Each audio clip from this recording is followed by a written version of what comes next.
G'day, champions. What's going on? Excuse me. Losing my voice a bit.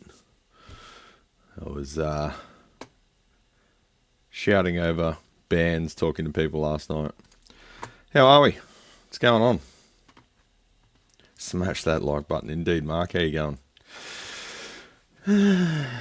Morning, y'all. Morning.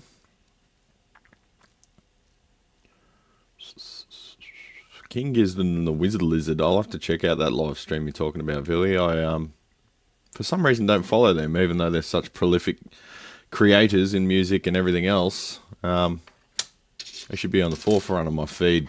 Nothing else matters except for King Gizzard and the Wizard Lizard in this day and age. Other bands playing, so it's like a festival or something. Wow. Greg, how you going, mate? Sorry, Brad, I'm going to have to watch from my bed, turn on the electric blanket, and don't forget the coffee, because you're out at, like, Lithgow or something, aren't you? It's cold as hell. In Sydney, it's actually remarkably warm today, because, well, you may notice I've got my Scotty's t-shirt on. East Blacks on smokers. Not smokers, but meat smokers. Not that kind of meat. Anyway, moving on.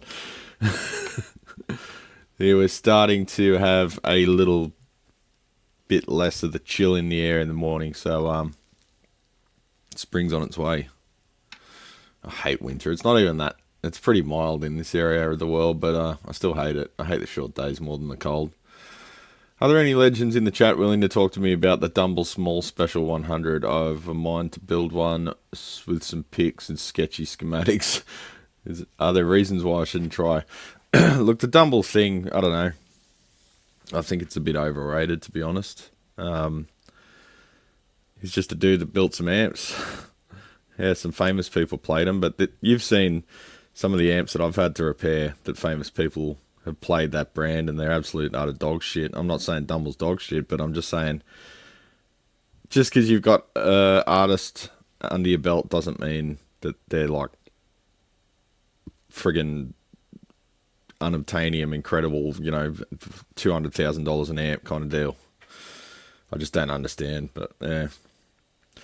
They're good. They got some local negative feedback, a few tricks, which are pretty well documented. I don't know about that particular one. I've never seen one in the flesh. Some of my colleagues in Europe and the US have worked on some.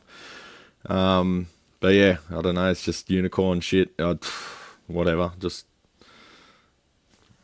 there's probably some information out there if you dig hard enough. Buongiorno. Hey, Joe B. How you going, mate? What's up, you goons? Yeah, someone's been on Forgotten Gear Restorations. He calls everyone a goon. Are you watching Tool in Sydney? Have they released tickets yet? Tool was one of the last bands I saw before lockdowns hit. We saw them at the something or other. I can't remember that Homebush place. We have a bit of cool down today, only 79F. Nice enough to eat lunch outside today, I guess Wes means. Nice. Well, it's going to start cooling down now, isn't it? And it's going to start warming up here. Summer, it's when I thrive. Fucking hate winter. Oh, my dick lamp's gone away with the rising sun. Let me put it somewhere where it's more visible. Yeah. Halfway through a refret on an old Maiden over here. One from the 60s. Is that better? Ah.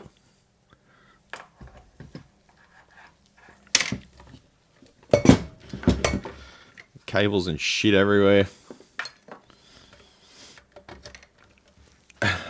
That's better. Now it's behind me. So, I went to see, maybe check Amp Garage forum for that Dumble stuff. I mean, I can ask some of my colleagues, but whether or not they've seen that particular one, I'm not sure. Last night, I went to see a customer and a mate's band. It was a Green Day Dookie show, so they played the entire Dookie album in succession. And it was like nostalgia city because I used to have that on cassette and walk to school every day listening to it on my Walkman. And it's not the hits that took me back. It's all the songs that weren't singles. And yeah, seeing it being played live reminds you why Green Day got famous. You know, we take the piss out of them these days because they're sort of a circus show more than a band. But that was an incredible album. It was like their Black Album. It was like their Appetite for Destruction. It was the one where they're like everyone sat up and took notice. And he was playing it through a Jet City. So I said, I've got to build you a 50-watt Dookie style head, which is basically, it's as far as I know, the Dookie mods, which are like a documented mod, a bit like the Jose mods. I don't know if it was an extra stage. I think it was changed to the cold clipper. It was 2203 basically, changed to the cold clipper and a diode clipping mod to get more saturation. So all pretty standard stuff. But the Jet Cities are really good amps. It's a shame that they're, well, not mainstream anymore. I don't know what you call them. They were being manufactured full time, but now I think they're custom order. But yeah, they were really good, high quality, reliable, cheap amps. And as a result, they're no longer being made. Like, oh no, we can't make them. They fucking don't break every 2 years, so we better stop production. Be like Marshall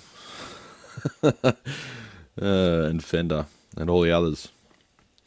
Anyway, since we're on a nostalgia trip, I found this on eBay, and this is the first guitar magazine I ever bought. Now, I lost it long ago, but I know this book from cover to cover because I reckon I reckon I read this about 5,000 times from cover to cover.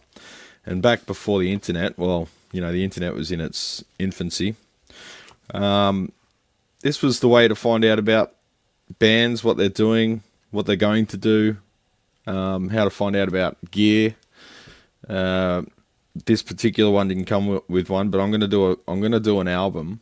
I'm going to do a video on how did we find out about music gear before the internet. Well, you know, before it was commonplace on the internet. And the way we did was guitar magazines. And particularly the ones, they seem to mostly come from the UK, that came with a CD on the front. And you'd have demo tracks that they recorded using the gear that's being reviewed on the CD. And you get to hear what the gear sounds like. And that was a powerful marketing tool back in the day. Whereas these days, every fuckwit and their dog like me has a YouTube channel.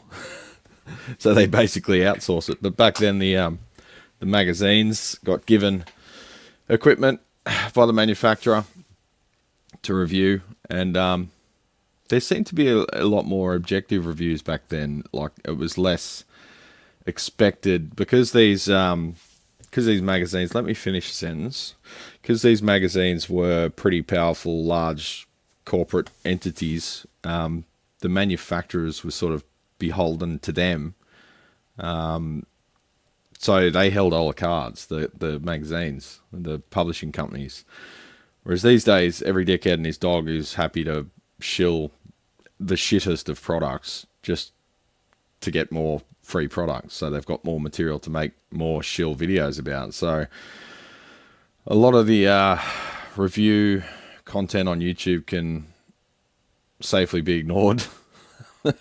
But back in the day, the magazines were a bit more objective. So you'd see negative reviews of stuff. You'd see 1 and 2 star reviews. Whereas these days, everything's great. Everything's so fantastic. Oh, anyone can use this. Oh, it's so good.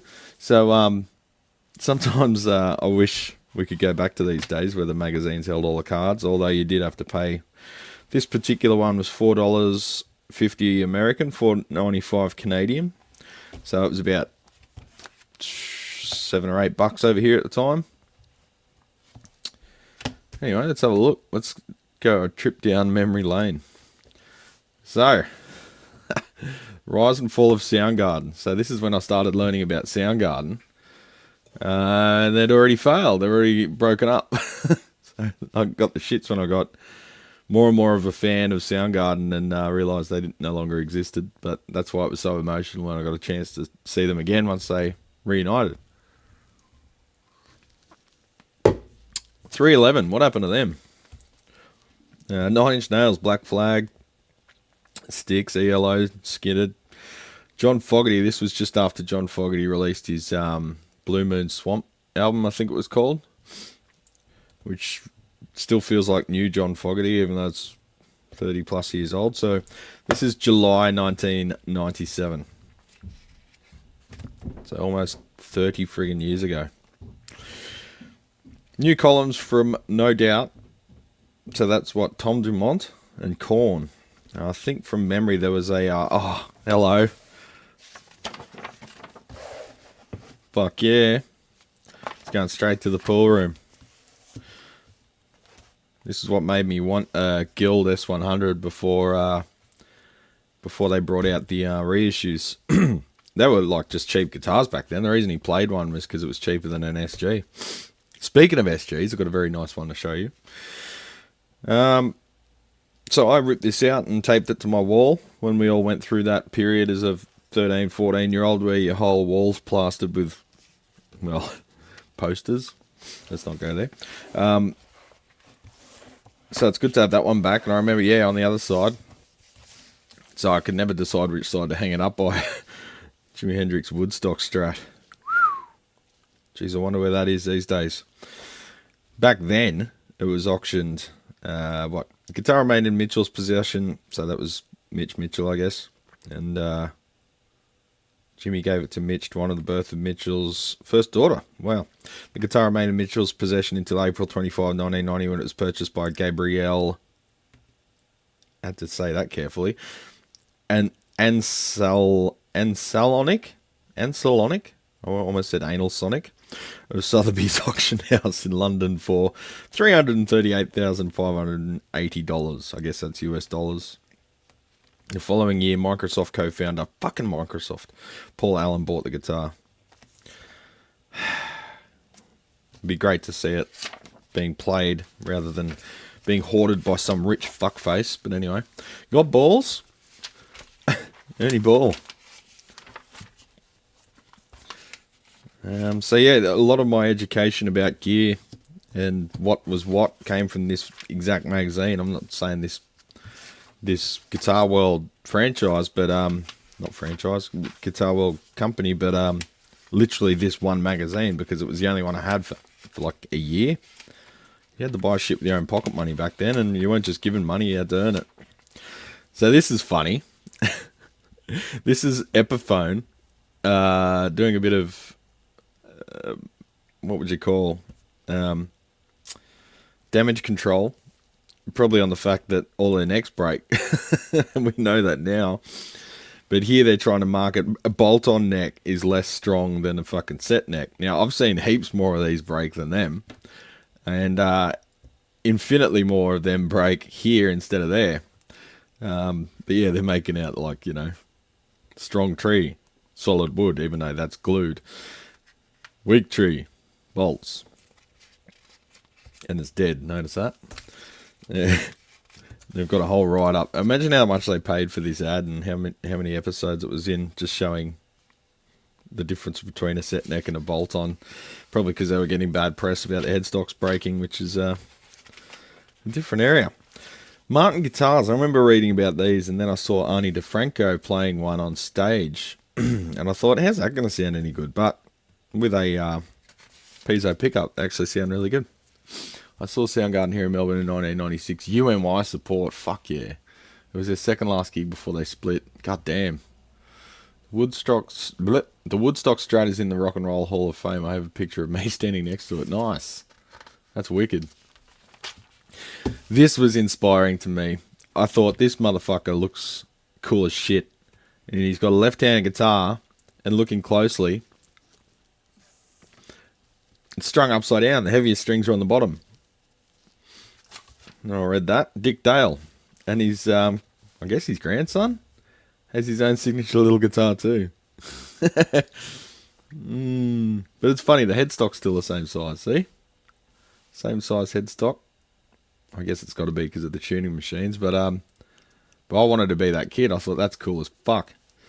And they're standing on a beach, and they got water washing around what looks like a showman cabinet. It looks like the water's actually on it too. He's got a little champ down there. So that made me look up, who the hell is this guy? Dick Dale. And then I found out that it was the Mizzaloo song on at the time, not that old movie, Pulp Fiction. And that's when I got into Dick Dale's playing. I was already into surf rock, but mainly the Ventures and the stuff Dad was listening to, like the Atlantics. Yeah, I read all of these letters, and Foo Fighters were just kicking off. Fucking hell. Old Taylor Hawkins. Rest in power, brother. Pennywise. I remember thinking Pennywise were real badasses, because I think a few of the bully kids at school had Pennywise t-shirts. But then I finally got into them. 9 Inch Nails. So then I thought, well, I've got to get into this because it looks cool as shit. But then I tried listening to it, and I didn't understand it at the time, because I was listening to pop punk and Led Zeppelin and stuff. But later on, the Downward Spiral is probably my favourite album ever. And probably will be forever. And Ani DeFranco, I started reading about her, and it took me years before I started actually listening to her. But I read the whole thing, and I thought that was really cool. And it sort of gave me the first indication of how hard it is for women to make it, especially in the early 90s in the music industry, without getting sexualized and used as a marketing tool. And it made me really sort of sympathize and pay more attention to female artists just reading that one article. Amazing what one magazine can do to your life. So that was when Tom Dumont from No Doubt, incredible producer and guitar player, got admitted as one of the columnists. So yeah. Tragic Kingdom is a rock guitar album. There's really not a straight ska song on the whole record. Yeah, pretty much. It's got the guy from Kula Shaker, or however you say it. I remember thinking, holy shit, a 12-string electric. What a weird setup. But that was kind of their sound. Line 6 was just taken off. Reading about Black Flag. Henry Rollins, who I later became a massive fan of his solo stuff, but worked my way back, because I got into the stuff he was doing at the time, which was the Rollins band. So he had just released Liar as a single, a video clip. And of course, what do you watch when you're a kid? You watch free videos that are on Rage at, from 2 in the morning till 10 a.m. or whatever on a Saturday, whatever it was. So music TV, usually on ABC. Was it ABC or SBS? It was ABC, Rage, wasn't it? Still on. It's still every weekend. They have, guest hosts and stuff.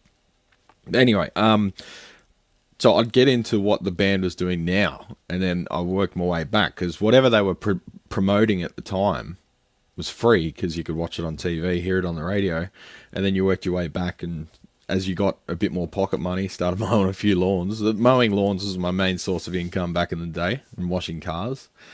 If I'd known now what I knew back then, I would have charged a lot more, because I was charging $5 for a full car detailing that's better than any car detailer I've ever used since. I used to get in there with a toothbrush and shit. Fucking aunties and uncles and parents didn't know how good they had it. You'd pay $300 for that now, and it still wouldn't be as good, because they don't get in there with a toothbrush. ABC it was, yeah. Sorry, I'm out of touch. I haven't watched TV in years. So, yeah, the Rollins band was what I got into, and then working my way back. 311. I never really got into them, but this guy, straight up, I thought he was, what's the actor? The dude that was in, Encino Man and stuff. He looks like his identical twin. The guy that was in The Mummy. What happened to him? He was so fit. And then he just, yeah. Anyway, I'm not going to body shame.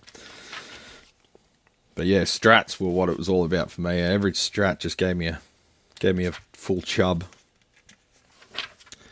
They got a big write-up. How many pages are we talking? It's like 6 pages. 8 pages, including ads. Brendan Fraser, that's it. TC Electronic were really ahead of their time. They had these algorithmic plug-in, like reroutable effects and stuff. Their DSP was cutting edge.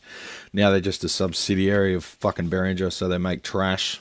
But back then, TC Electronic was the bee's knees. They were the best made shit ever. It was studio quality gear and like accessible to a guitarist. But now they just make trash, just like everything. Everything's getting shitter. Sorry. John Lennon songwriting. Oh, this brings me back to another thing. So, I think my mate Brett told me, God, probably 12 months ago about this band. And they're called the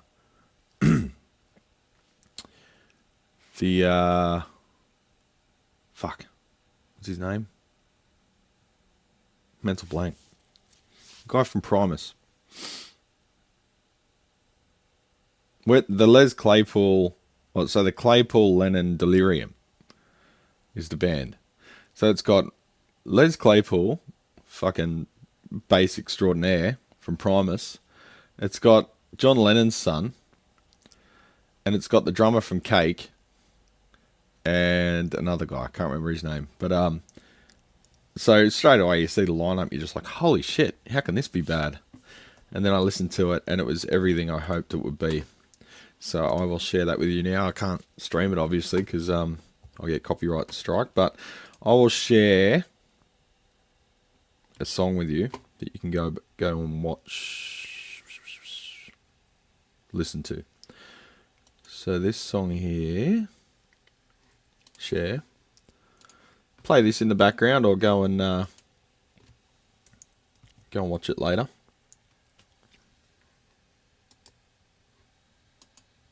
Won't let me paste links. What? You can't paste links to YouTube things. Are you fucking serious? Or am I doing something wrong? No, I'm doing something wrong. Anyway, that song is incredible. And if you're going to check out one other, check out this one. Let It Cook. Because it gets better and better as the song goes on, which is what all good songs should do. Sean Lennon. Yeah, Sean Yoko... Oko? Yeah, whatever.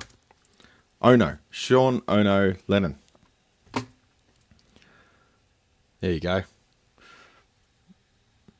He was great in Encino, man. Yeah, he was. He sort of played the same character and everything, though. There we go.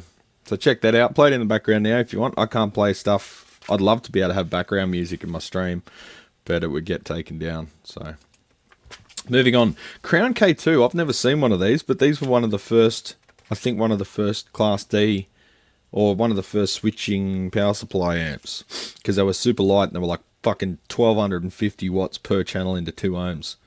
That's insane. I'd like to see how many of them are still floating around though. Ah, Chris.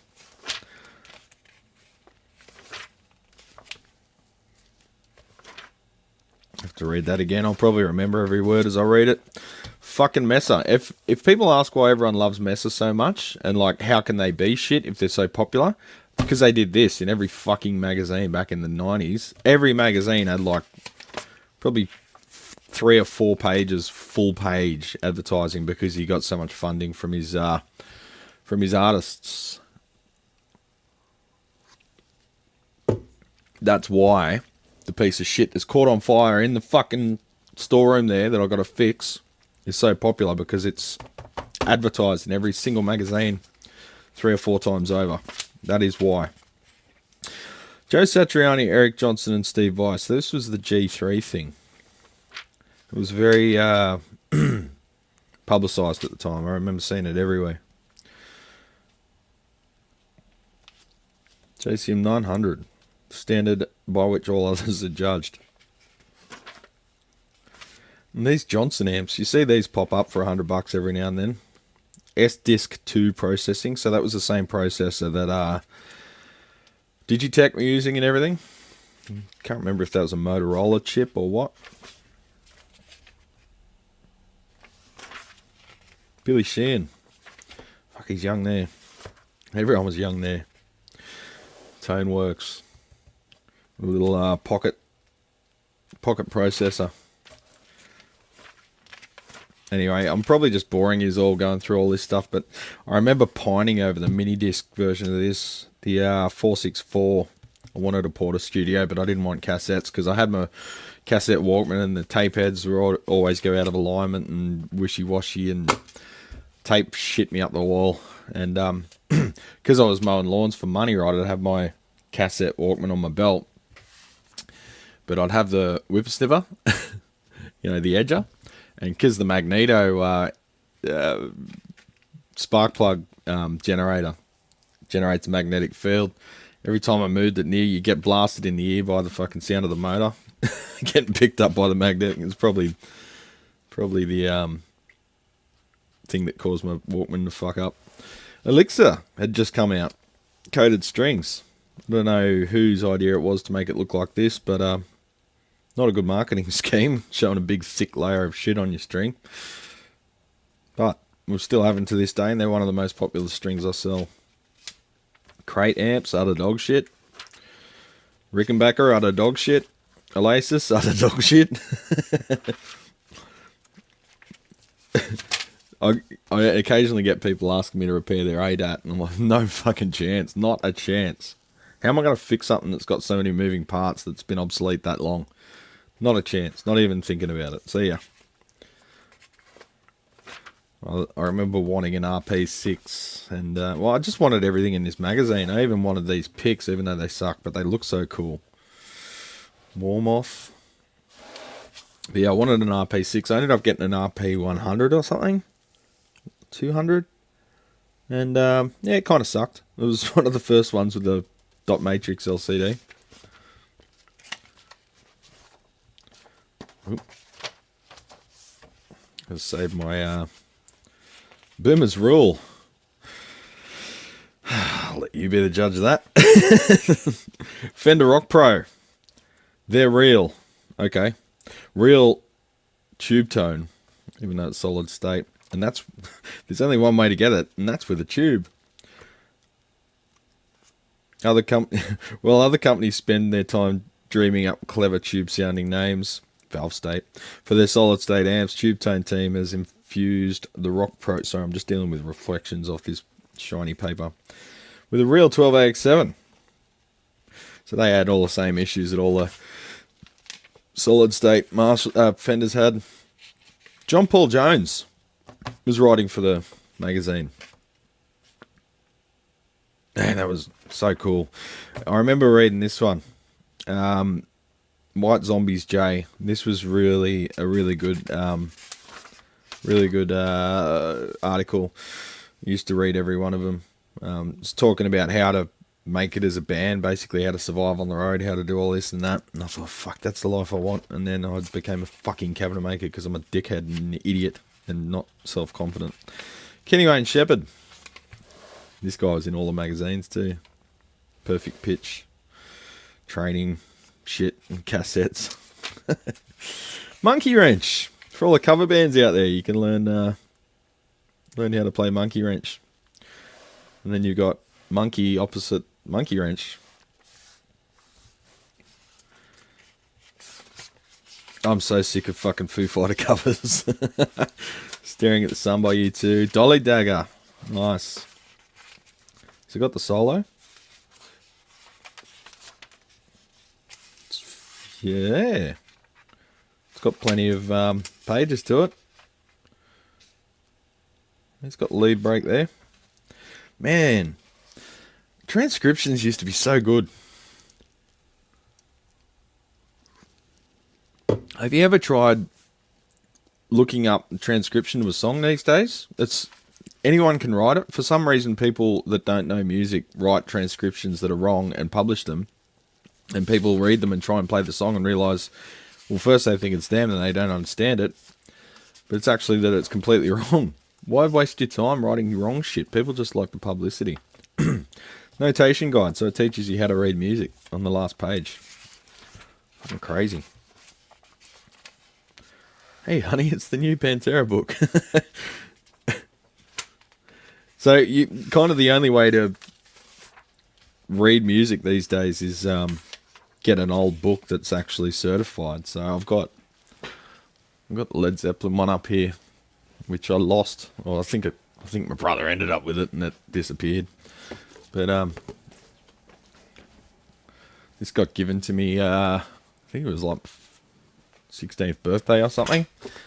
Led Zeppelin classics to my darling Ryan.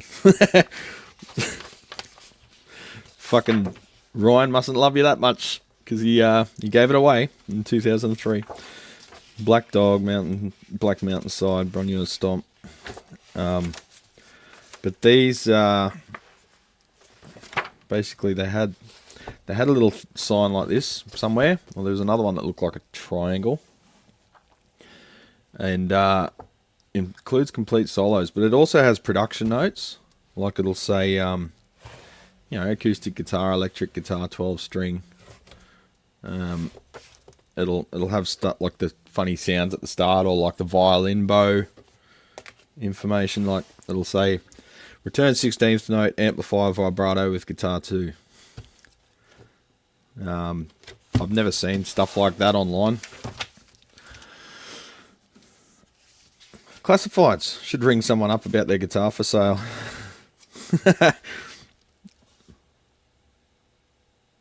Yeah, just ringing about that keyboard, mate. It's still up for sale. Oh, wait, that was 1997. Fuck, imagine if it was still for sale. Someone got creative while on a phone call. Poor lady. DOD. They're long gone, aren't they? Tech to the Stars. Matt Bruck. You answer all the questions, a bit like Lyle's Q&A, asking about guitars and amps and stuff. We're talking about Tiny Music from Stone Temple Pilots. Fuck, did he work for Stone Temples? No, he's just talking about them. He might have worked with them, who knows. It's funny seeing these guys and realising that they're all old men now. They're all in their 60s. Like, fuck, time's a bastard. You see that dude all fucking, young and spry. And now he's a 60-year-old, probably.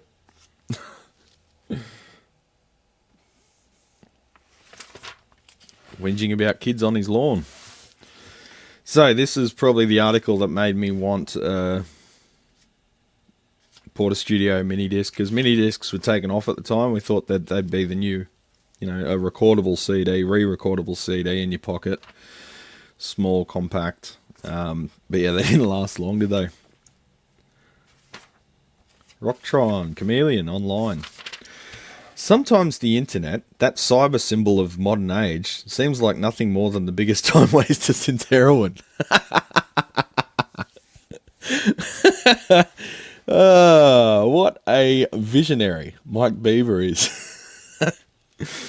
Bleary-eyed addicts sitting around in their underwear downloading GIF pictures of Tracy Billingham. Who the fuck's Tracy Billingham? And playing Dungeons and Dragons with some Austrian named Hans. Oh, that's a bit stereotypical. If you're a guitarist, however, Rocktron has a truly useful way for you to use the net. Dock your MIDI ship here and consider this your new port of call for new presets. So, this was like the first, I think, effects processor where you could like download patches for the internet, and they had like a support portal, which was pretty cool. So yeah, this Mike Bieber, although he was out of touch, eventually his claims would turn around 180 and become true. What's the word for that? It's like a phenomenon where everything eventually becomes true. I don't know. Best amp on the planet. So what's this? Groove Tubes. They made a, because the rack was everywhere at the time. They made an amp, which I believe was just a power amp. Oh no, so that's a preamp. Okay, so that might even be a full-on valve amp, but with a empty rack up the top for effects processors. The Solar 075 combo package. I was thinking about doing something similar to that. Probably not a rack, but something to accommodate modelers. Because of its incredible clean channel, because of its fat, responsive scream channel, because it runs both Class A or Class AB. No, it doesn't. It runs cathode biased. Cathode biased, not Class A. Fucking get that out of your heads, champions. Class A means all valves are conducting for the entirety of the cycle of the waveform. Why is that so hard to understand? Cathode bias is not Class A.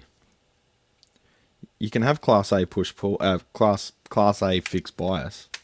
You can have Class A cathode biased, but it's not exclusive. Jackson. So this is what made me want the Scott Ian signatures, because of the cool 90s flame job on them, which didn't age well. Hot rod style. Carvin. I remember their magazine that they'd send out their catalogue. Fuck, their guitars look nice though, eh? Like, look how thick the cap is on them. They didn't have an aura about them. I think it might have been these weird pickups, which were probably fantastic, but look at the beautiful, thick, figured cap on that. How thick it is. It's like 1/2 inch or more. And then nice veneer on the headstock. They were beautifully built instruments, but there's almost none out here. But I used to get that magazine and drool over it. Hafler amps. I had one of them recently. It's pretty well built. Pretty underpowered, but... So I haven't seen any Whirlwind branded valves before. Have you guys? Kendrick Fuzz. I thought Fuzz was like a different effect, and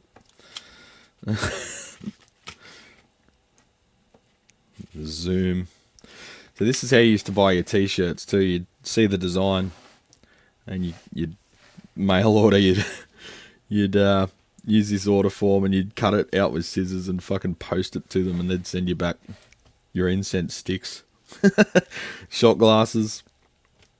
I miss all this shit, eh? Like, it was, you had to do work to get stuff, and I think you should have to, instead of just clicking order, because it makes you appreciate your shit more.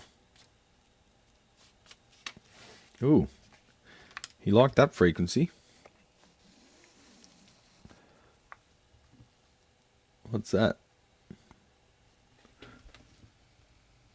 750 hertz?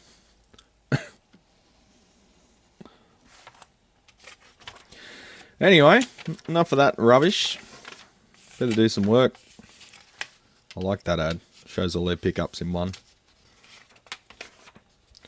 This guy was everywhere too. Fucking looks like that dickhead, what's his name? Got hit in the fucking face with a pigeon when he was on the roller coaster. Oh, I remember reading this. Is there any comics anymore that aren't AI and like don't make sense? Or is there any that make sense?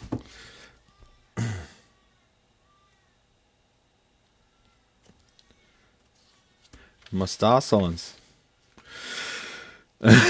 Fuck. They just say shit that always applies. Star signs. Fucking, if you believe in this shit, unsubscribe from my channel, please. Right now, you're under pressure to get your shit together. So's everyone. Foster band bonding to the fullest. So should everyone. The group is more productive with friendly vibes flowing. That's always the case. At the end of the month, if you compromise just a little, a long-standing disagreement may finally be settled. That's always the case. Famous Aries, Liz Fair. Fuck yeah. Love Liz. Anyway, trip down memory lane. Oh, fucking, what a page to finish it on. Bloody Ovation. The two stupidest guitar designs share a page. Ovation with their dumbass fucking fiberglass body. And Parker with their stupid fucking glued on frets. Why does the trem need to be adjustable from the front? Like, seriously? Is that what it is? Trem spring? Yeah, it's revolutionary. It's also a pain in the ass, and I don't want to fucking fix any of them. Fabio, that's it. Well picked. Done. How you going, champion? Kicking ass.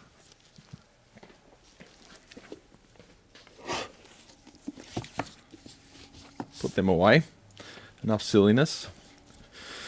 What do we want to work on, champions? Do you want something expensive? Or do you want something cheap? Let's start a poll.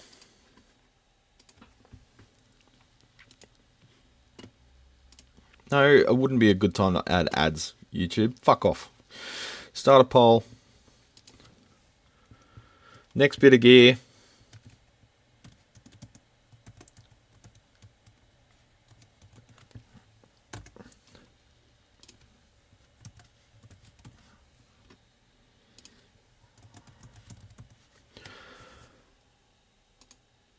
Start poll. Cheaper Xpeno. What are we looking at?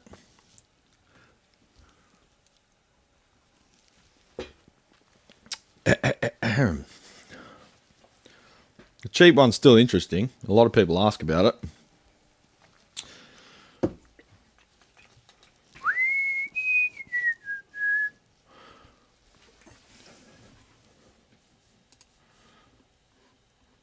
Well, it's 50-50.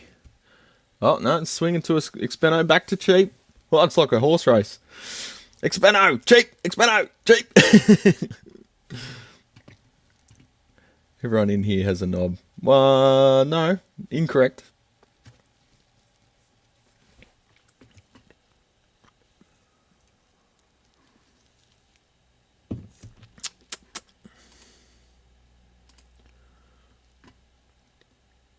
All right, we're edging towards cheap. Tannoy speaker repair. Fuck off, Greg. Don't pull your speaker apart in the future and you won't have to repair it.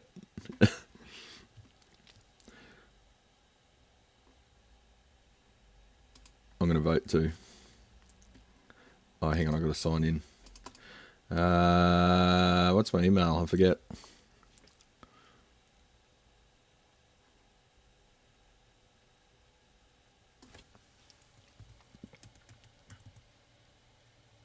No, I can't remember.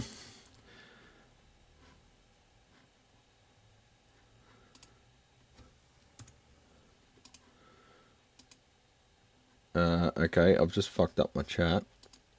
I'll bring that back. Docs. Chat. Hello? Yeah, there we go. We're back. We're leaning towards Xpeno now. Has everyone voted?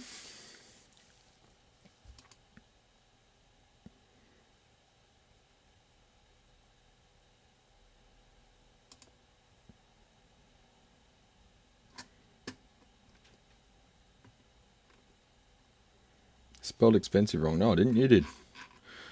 Alright, I ended the poll, but now it's disappeared. Why does that happen? Xpeno, 52%. It was close. Guess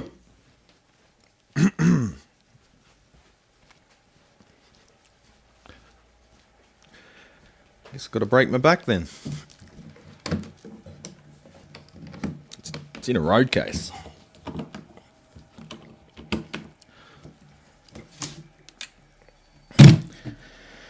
Alrighty then. So, I got asked to quote for a replacement rear panel for this amp. A Super Lead from the 70s. And I said, I can make it to suit, It's probably a rounding error, Dylan. Don't worry about it. I can make a rear panel to suit, but I've got to go off your measurements, and if it doesn't fit, that's on you. I can make it exactly to the measurements you give me, or you can bring the amp around, and then you've got no responsibility, and I have all the responsibility. So that's what he did.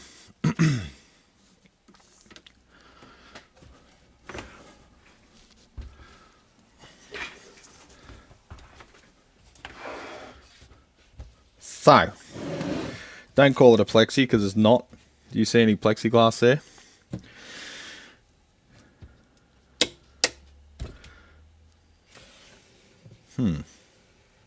Why is that infilled? Someone cut that out for a vent? Or did it used to have a different logo? This one feels old.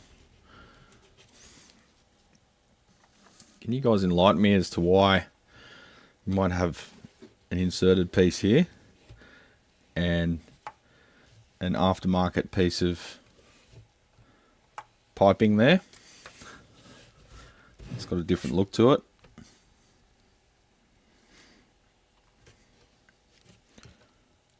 Okay, we've got a push-pull pot.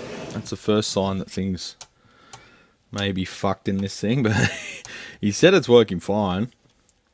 But I said I'll have a quick look inside since we've got it open anyway. They've actually got a bit of a dome to the top of them, which I haven't felt before. But I said I'll have a quick look inside and just check that everything's hunky-dory. He said he swore it was working fine, but I'm already seeing a few signs that maybe she's not as pristine as he believes. So we've got the grill on the top. It's been punched in a bit.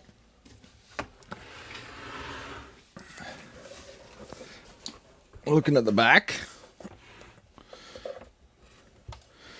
we have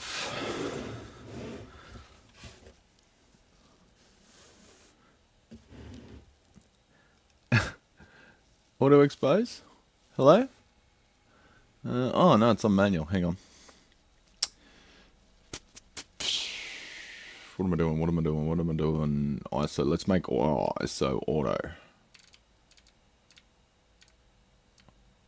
Here we go. I'll change the limit to a very high one. 51,000. It's alright for Penny Boy. So, 3 holes that aren't stock. So it looks like this was another victim of 5 billion mods and then being returned back to stock. Because, as is often the case these days, everyone wants everything to be a 5 million feature amp, hot rodded fucking this and that, and then they realise that it sounded better stock, and it just is what it is, especially in these days of modelling. So they just return it back to be a historical piece and a really good sounding example. Alright, so having a look here, you can see the new piece, which is MDF down in there, been stapled in place with some glue. And previously it was cut out at the top, so I don't know what that's all about. Maybe they had a fan in there at some point. Don't know. Anybody's guess. You've got the original dailies, which last an unreasonably long time, but are probably getting a bit tired now since they're 75 dated. Now I've seen people I respect swear black and blue that you never have to change them. They live forever, but nothing lives forever, man. If you're at home and you've got an HT fuse and everything's hunky-dory and it doesn't matter if something fucks up because you won't lose the gig, fine, leave them in and worry about it if something happens. But when you change them out, say one fails or goes open circuit, which is the most common failure of electrolytics. They can go short. I have seen them go short circuit, but usually they just dry out and stop becoming a capacitor, or the value gets so small they don't do anything. If you change one, you should change all of them, unless you're working on your own amp and you're a cheap ass. There's no magic to be had in factory capacitors. It's just the collector dickheads that swear black and blue that they want them stock. It's got to be factory. There's no magic to be had there. They're just capacitors, man. So we've got 4 Svedis, which don't look too overheated. We've got the main Spulgen socket has been replaced with 2 pieces of aluminium riveted in its place and a non-strain relieving grommet. So this should be replaced with a one of those round IEC adapters. We've got a replaced fuse holder for the mains fuse. We've got a Bell fuse 2 amp.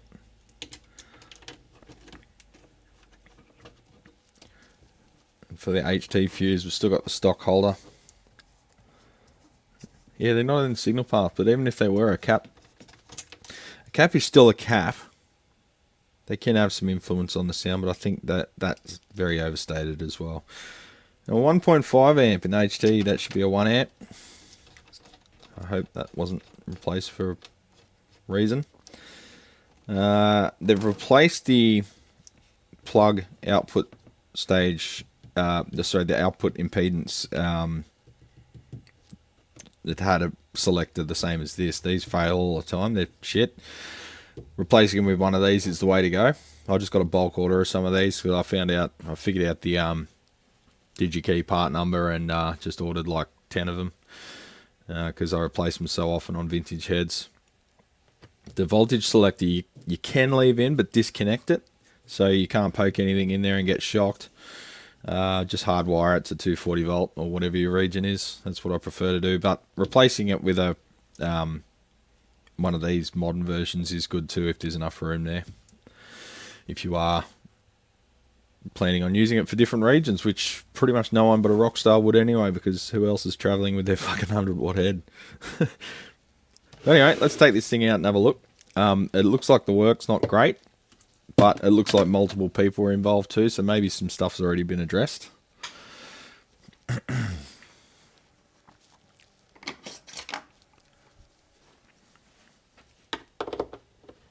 Number 3 Phillips. Don't fuck around with the number 2. Message deleted. Alright, who's playing silly buggers? Brett, I know you love our prez. It's all good. Thanks, Wes.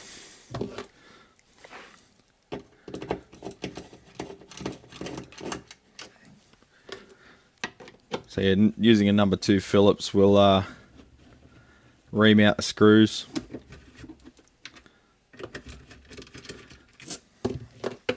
The screw heads.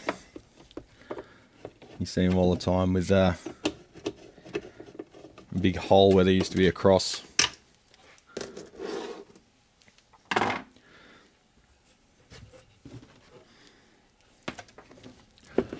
Let's get the cab over here.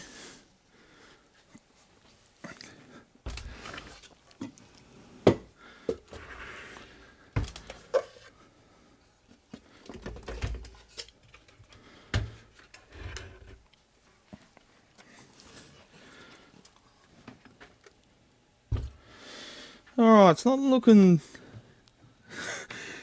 great, but it's also not too bad.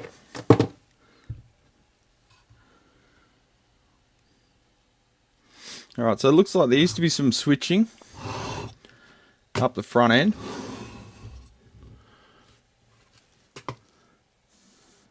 Because you can see the lids of the relays are left. They've been glued to an area that's been scratched up on the chassis there. So please tell us the DigiKey part number for that impedance selector, please. I can do that for you. I'm not going to look it up because that's a pain in the ass, but I'll just get the switch out because it's in the original bag still. I think I've got them in the amp hardware box, not the switch box. Amp hardware, hello?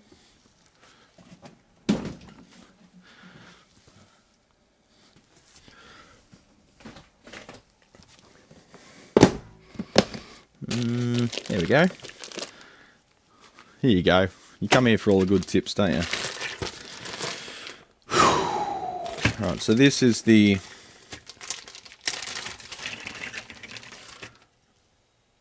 voltage selector. It's a 4-way. Love a good 4-way. So does your mum. You can just choose whatever ones you want. That's Japan 110. I don't know what's on 110 anymore. I guess you just choose that for the US. 120, 118, 17, whatever it is. 220 for the UK or EU, and 240 for Australia, because we're real men. Where when we get shocked, we want to fucking feel it, not this pussy ass Japanese shit. So, that's the genuine, you know, whatever brand it is. I can't remember. There's the voltage one. Pause. You can write that down.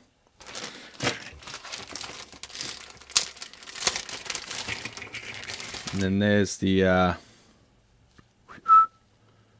impedance one. So there's much better quality than the ones they use on Bogner and shit, because they just break after switching 4 or 5 times, and much better reliability than the vintage plug setup. And there's the part number for them. So if you're looking up parts, compare your pricing by looking up the manufacturer part. Here, the only difference between the manufacturer and the DigiKey part number is the ND at the end. I don't know what that's all about, but if you look up the manufacturer's part number, MFR, that's the motherfucker penis. You'll find all the different suppliers online and be able to compare your pricing and find something locally as well. Shirta, that's it. That's the one. They make the really good fuse holders too. They seem to do like mains entry assemblies, fuse holders, that kind of thing, hardware stuff. So I ordered some of those from. I tried to order some from CE, but they were out of stock. So I ordered some from Ivatco, because I was doing a CE order anyway, but normally I'd order from Ivatco, but Ivatco does chuck a pretty heavy margin on them, because they don't get the best margin for bulk pricing from Shirta. But I ordered them from Ivatco so they would get here quicker, but then I ended up finding other problems with the amp I ordered them for, so now we're waiting on other parts anyway. So the bulk order got here with plenty of time, because I still haven't got back to it. So we've got some screen grid upgrades there, or just replacements, so they might have had screen grid failures in the past. We've got the original dropper and balance resistors. We've got some metal films there in the bias supply. Actually, we do have some metal film droppers there as well. Got some carbon film grid stoppers. And 10K on the first stage input. So down here we can see, is that welding slag? I don't know, it's just the resin. Weird. It felt like when something's near a weld and it gets all the little balls of shit on it. So yeah, we've had stuff done by someone who knows what they're doing, but isn't the tidiest. As you can see, everything's sort of a bit munted around that area, but electronically fine. So we'll test it for stability and just do some basic measurements, but otherwise it's probably fine.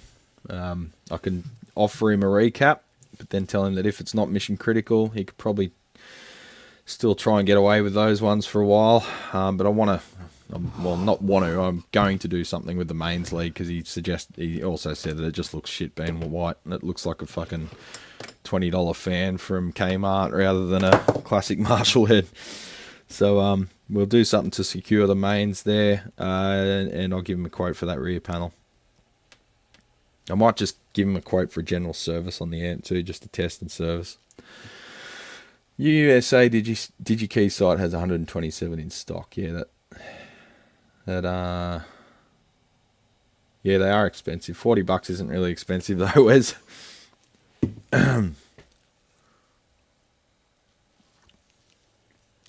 I think they were 40 Australian though, weren't they?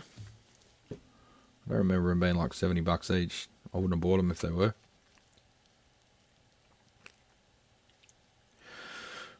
Yeah, that is strain relief, son. Just makes it so the wire's not bending if you flip the board back and forth. So he's talking about why does it pass through a hole and then do a U-turn. That's so you can flip the board up and down and it doesn't do what messes do and break the solder joints right at the connection, because you've taken that flex to a different part of the wire where it's not folding right next to your solder joint.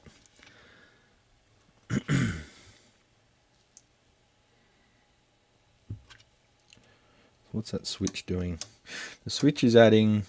Oh, okay, the switch is... yeah, so that's a good mod. The switch is reducing the cold clipper resistance from 10k to about 4k. Oh, hang on, no, less. Like 1k. Wow, that might be a bit fuzzy. We'll see what that sounds like.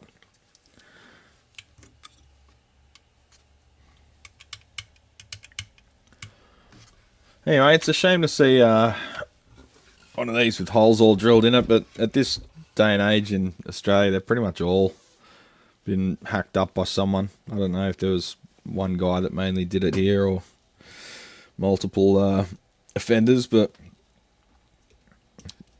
it's very rare to find one in close to factory condition. They've almost all been drilled and modified, and at the end of the day they've gone back to the mod that I pretty much do and changing the value of the cold clipper and not much else. Maybe some feedback mods and they're a fucking beast after that. Oh, and for this model a master volume would be nice too. But you can do all that reversibly. You don't have to modify the amplifier permanently. Alright, so you got your expensive amp. Well, sort of expensive. Anyone's guess when it's modified. So time for a cheap piece of shit. Well, not a piece of shit, but... Well, yeah, a piece of shit. But we can fix it. Alright, so we had another one of these the other week, and it was some shorted FETs in the muting circuit. Now this one has reports of... Fuck, what was it again? It was a bit of a weird description. It was really hard to get out of him exactly what happened. It's hard to explain. What you'll sometimes say, not the case with this one in particular, but what you'll sometimes say is, what's the amp doing or not doing? And they go, oh, I think it's the fuse. You go, no, I didn't ask, what do you think is the culprit? I asked you what it's doing. Oh, it's just, it could be the valves. And you're like, dude, tell me exactly why you suspected there was a problem. Oh, probably needs the valves changed. Oh, can we go back to square one and you please... It's like a Monty Python skit. Can you please tell me what made you realise that there is an issue with your amp? What is it doing performance-wise? Just don't diagnose it in your head. Tell me exactly what is happening or not happening. And it's really hard to get it out of them.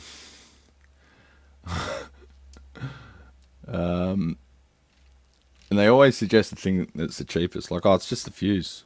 Like, the fuse doesn't just blow for no reason. Like your mum. But they just want to diagnose it themselves in their head.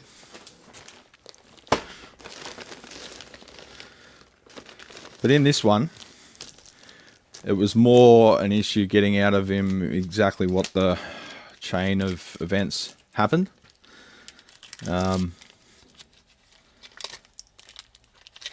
So he said it was, and it's hard for subjective stuff like glowing. If a tube, a valve is glowing. So high frequency feedback. However, I did ask, did that just happen when you walked near the amp? And he said yes. So ran it wrong impedance. So apparently he had it set to either set to 16 ohms, which it is now, and he ran it on a 4 ohm load, We had it set to 4 ohm, ran it at 16. So I'm leaning towards he had it set at 16 and ran it on 4. It can be hard to jot this down while they're firing off stuff at you too. Customer found a loose screws inside chassis. Possible red plating and a missing foot. So, is there parts rattling? I thought I heard something rattling around inside when I lifted it, but maybe not. It's a 5150 Iconic. It's not a good sign that it's already the second one that's come in and they've only just been released not that long ago in Australia.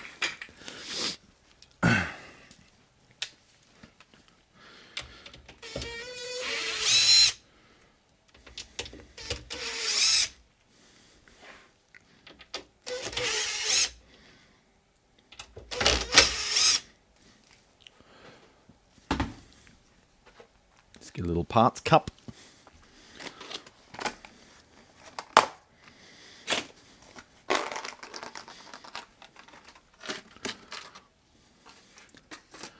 It's only on its perch because it had been nailed there. What's that from, Wes? I hope there's more screws at the top.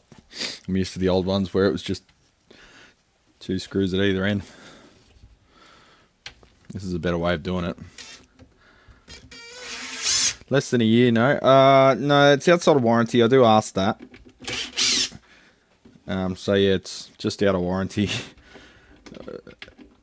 In Australia, a lot of people are a bit like hesitant to take advantage of this, but warranties don't really mean anything in Australia because if something doesn't last an expected reasonable amount of time, given the price, you're still entitled to a replacement or repair or refund if you can't do those. We have very strong consumer protection laws in Australia, but no one takes advantage of them, which is kind of frustrating because these companies keep getting away with dodgy shit. It is Monty Python, right? The parrot sketch. Talking of fuses, just pulled a 4 amp fuse from a 2 amp fuse holder in a 62 Princeton. Luckily, it's in it for service and nothing serious. Not for anything serious. Yeah, it's a good way to destroy your transformers.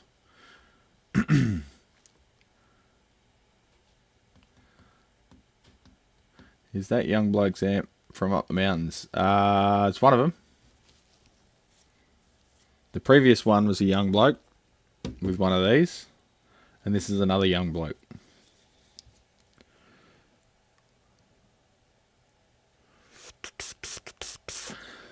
Testing 1, 2. Check the link I posted above, see if price changes for you. I'm seeing $26.48. Okay, can I see that link? I can post a link. Oh, we've got a question. Brad, I have a volume pot on an 18 watt Marshall clone and it seems all the volume is between 1 and 2 on the pot.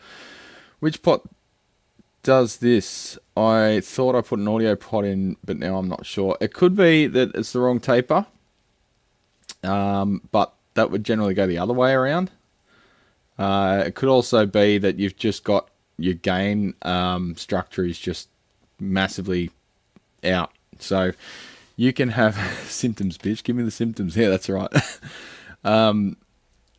You can have a gain structure which is on a modded Marshall, which I'm about to do a video series on. I'm just holding off until I've got time to do a video on that because the guy's not in a hurry.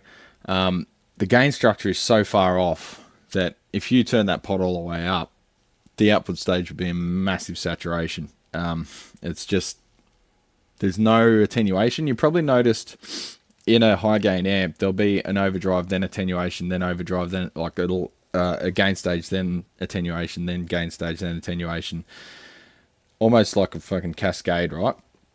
The plan is to get a bit of clipping out of each stage, not flood one to the point where it's grid conduction puts it into cutoff. So that's how you get that tight metal distortion, a whole series of stages all distorting at once. If you don't have that attenuation between, you just think you can throw massive amounts of gain at it, you're just going to end up with this huge signal at the output stage where all your volume, any usable gain range is between 0, 1, and 2. And basically it's too twitchy to be of like a intuitive to use the knob. You always want your knob to just be intuitive to use, all right? So it could be that, but if you've just got an 18 watt Marshall clone, so I'm assuming the TMB 18, that does have a very wide gain range. Not so much in terms of saturation, but you can turn the output stage down quite a bit. I've got one here. It's one of the early amps I built. You can turn the input stage down, the output stage up, and get overdrive out of the output, or you can turn the output, like the master volume, down and the input gain up and get preamp distortion. Because you've got such a wide range of gain there, if you set one way and the other, you can end up with, say your master volume's all the way up and your gain's all the way up, it's going to be pretty over the top in terms of output volume.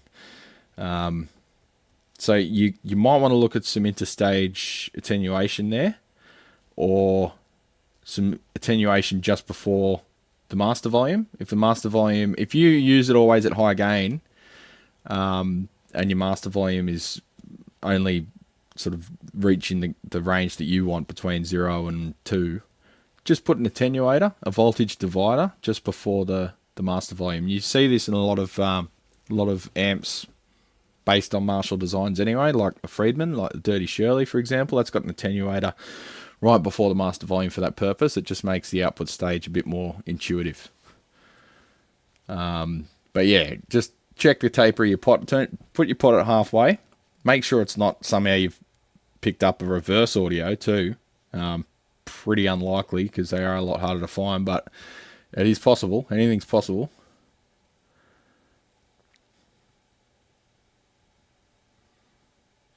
I can assure you my knob is quite intuitive to use. That's what we come here for, champions. The toilet humour. Lyle's channel's too mature for that, and sometimes he delves into it.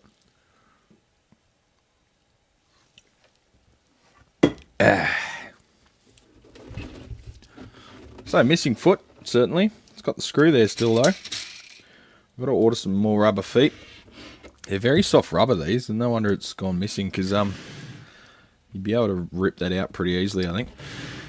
First red flag, these fucking things. Red base tube amp doctor, so there's every chance that one of them's failed spontaneously, because they fucking love doing that. There's no discoloration on the logos, and it's hard to describe the glowing of a valve. Some people say, oh, that one's not lit up, so there must be something wrong with it, but it's just that the heater isn't exposed from the cathode as much, and there can be nothing wrong with the valve, but it just visually doesn't look like it's glowing, whereas the one next to it does. So I think I've only ever seen 2 valves ever that had an open circuit heater, a failed heater. It's a very rare fault, which is weird, because the main failure mode of a light bulb is the filament goes open circuit. So you'd imagine it would happen all the time, but on valves it doesn't. Middle left looks a little beige, honestly. Middle left. I think it's just because it's on a steeper angle. See how it's tilted over more? It's not in the same position on the valve, so the lighting's a bit off, but looking with my naked eyes, it looks about, maybe a tiny bit, yeah. I've got no doubt that one of them's fucked. They look good failing. Yeah. Nut file question. What do you use, and have you tried those 2-sided Hosco files? I'll just use these. That's for a base. Japan made Chikyu. Chikyu. So that's one type. Or just these generic ones. I don't know who sells them, but you can get them individually as well, if you're doing 7 strings and stuff. They're fine. These are actually really hard. They're actually better than the other ones. They seem to be a harder finish, because the thing that kills them is Epiphone nuts, because they have glass beads in the plastic. It's really good nut material for a cheap guitar. very resilient, but it destroys your files because it's got glass beads in it. It's like sandpaper. Is this going to fall out? Yeah, it feels like there's a bit of pressure on that screw because these cabs don't have anything stopping them from falling out. So what I'll do is just sit it flat. Just take out the last two screws so it doesn't try and fall forwards.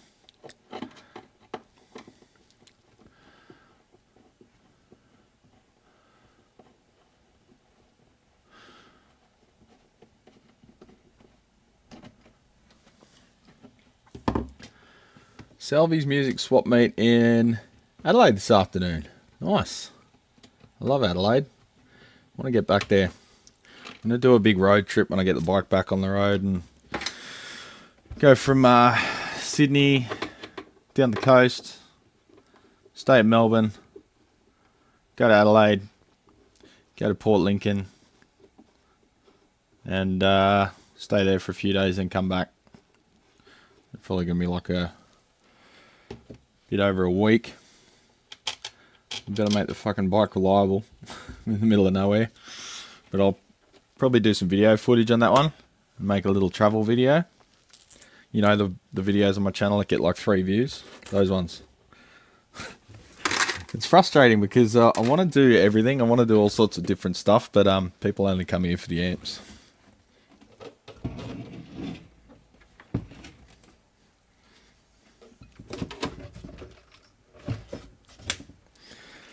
Alrighty then. So this thing, it's hard to believe that you could make a cheaper 5150 than the PV, but they managed, and they managed to do it by completely changing the circuit. Using solid state elements. You may notice there's only 2 valves here, whereas there's like what, 5 in a original. I've got one here somewhere. Where is it? Here's the valve board. Yeah, 5. So that's the board out of a PV 5150. Just waiting on some caps for that one. I ordered some in bulk. I might sell them as kits on the website. They are very good caps, Nichicon, but they don't last forever. A lot of these amps are, oh yeah, they're like over 30 years old now. So here's the board, main board out of that. Removed them all and cleaned it. It'd be nice to have a silk screen on there, but anyway.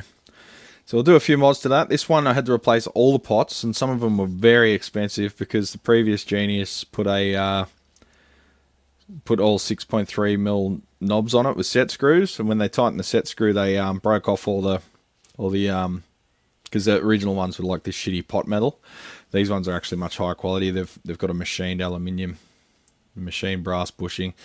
The stock ones were pot metal that doesn't bend, it just snaps. So when they've tightened up the set screw, they've bent and snapped all the, because these are pissy little 4.75mm shafts. I don't know why they chose these sizes over all the 6.3s.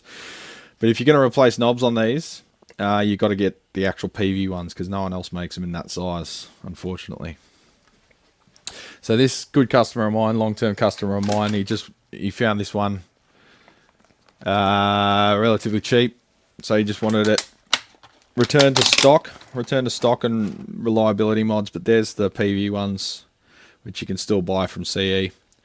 So we're putting a full set of them on there with a full set of new pots. So and I said, well, we've got it apart. We may as well do a recap as well. And then she's like a new amp. And he was pretty keen for that. So he'll have that for the next 20 years with no problems.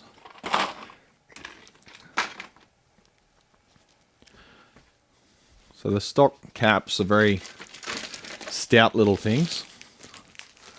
They're snap-in, I should say, not snap-on. But they're very short and fat because they sit upright on the circuit board. So I've ordered some replacements in the same size or smaller, but with the same lead spacing. They're just starting to get a bit bulgy on the top there. Probably a bit hard to make out with the light. No, you can see it. So those plastic caps like to shrink, particularly where the caps get hot. The wrap shrinks and puts more and more pressure on that little disc of plastic, and eventually it domes up.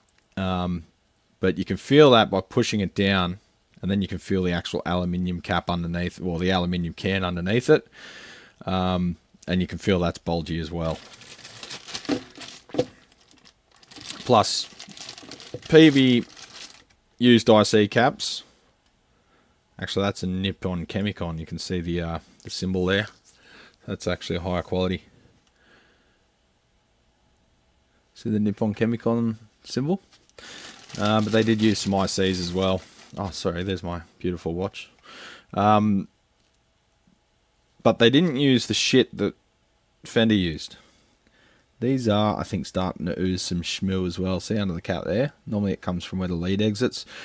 But the ones that PV used in these and their classic 30s are much higher quality than the ones that Fender used. I don't know, you can't buy the ones that Fender used. No one sells caps that shit. Fender's got an OEM deal with them where they get the lowest quality caps known to man. Which is why all the Fender ones fail and the PV ones not so much. So, where are we with this thing? Let's fire it up and we'll take some measurements. Do we just go full on without the Variac, since the Variac's powering my glowing knob? If you have to do it, put the set screw over the split. Yeah, but even still, it's going to be wobbly and not great. You'd have to machine you have to maybe get a 1/4 inch brass pipe that fits, or at least shrinks it a bit. I heard some fucker saying that I'm classy, only in comparison, mate. Were you listening in the background? Hi, Lyle. You are classy. Putting on airs. I've got my little high-tech blocks here. Let's just put them under the end like that, so we can access everything. Lyle hears all.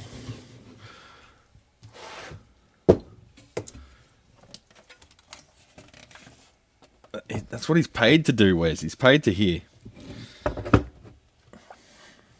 That's why Shell says stuff. Uh-oh. Sorry, just noticing. No, just noticing things. Shell says stuff and or she'll do something, like she'll fart in like 2 rooms away, and I'll be like, I heard that. She's like, how the fuck did you hear that? Okay, I'm paid to hear stuff. It's literally my job to hear things. Loud and quiet.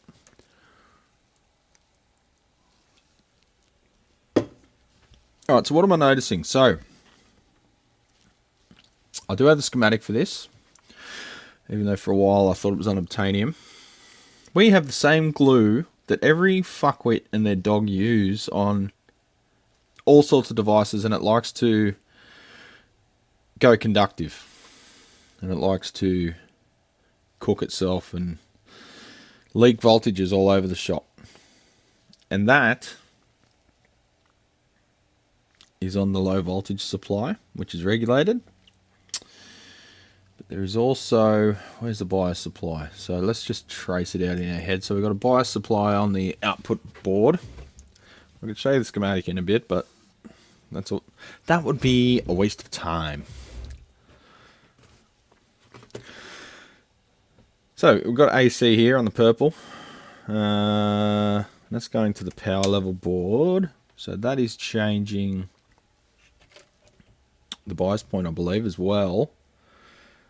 And you've got your bias caps down there. So the bias supply is fully isolated from the HT supply. So any leakage happening down here where that glue is probably unlikely to be the culprit of, let's go back to auto ISO, unlikely to be the culprit of any red plating in the output stage. You can see down here, the glue's gone like a dark brown where it's in contact with voltage. It's funny, looks like it's burned. It could be that there's heat in the area triggering it, but what I think happens is it starts leaking voltage, and then it starts like dissipating energy, and then it starts cooking itself, and that makes it conduct more voltage, and then it's like a runaway effect. And that's not good, because the only way to get rid of that now is removing the fucking board, removing all the caps, scraping the shit off, cleaning it, with isopropyl or whatever, and possibly reusing the caps, but chances are it's under it as well. It may even be touching the terminals themselves. So probably replacing the caps too. But being that they're radial, they're actually relatively cheap to get high quality ones. So that's not looking good in terms of these things only go for like $1,200. So almost any work done to them is getting close to half the market value of the amp. So you may notice that with 2 valves only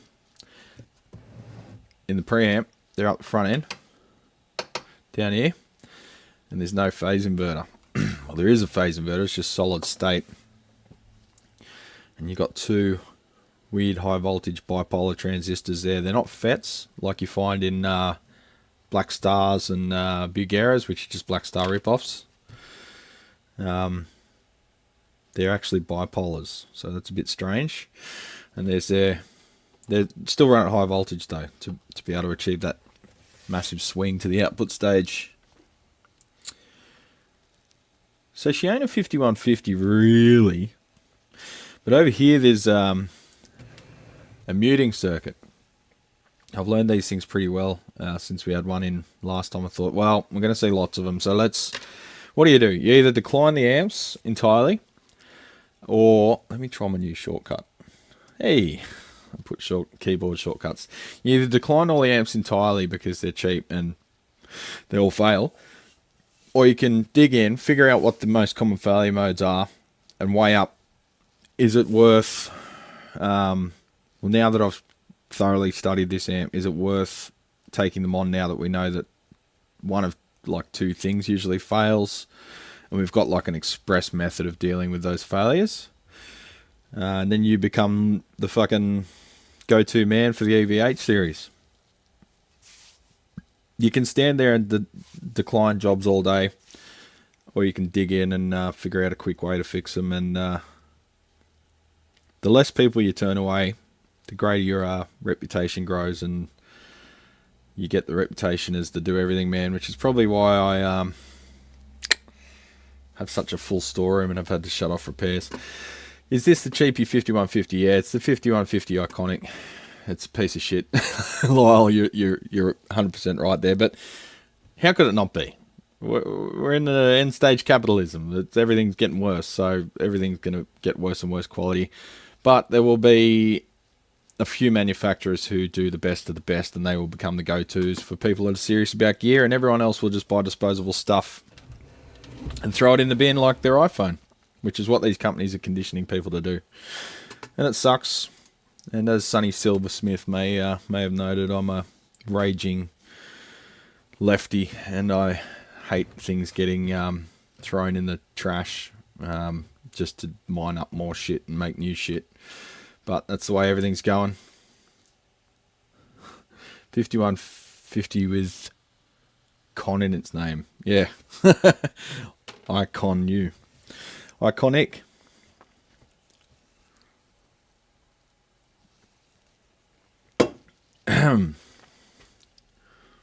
Still rocking an iPhone 8. Fuck 'em. Yeah. I probably should have kept the well, every new Samsung I've got is because the old one completely shit the bed because it just copped it. Ray John Bradford. Yeah, that's my unofficial name, Bradford. That episode of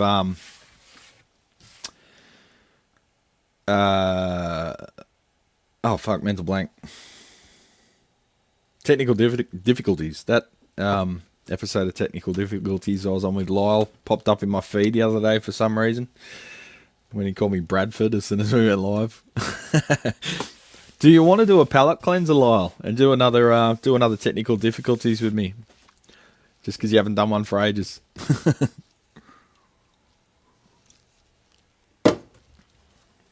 He used me as a guinea pig. No offense, I like being a guinea pig. It's a role play that we like doing. Hating things being made bad on purpose really shouldn't really be a left-right issue. I know it shouldn't be either.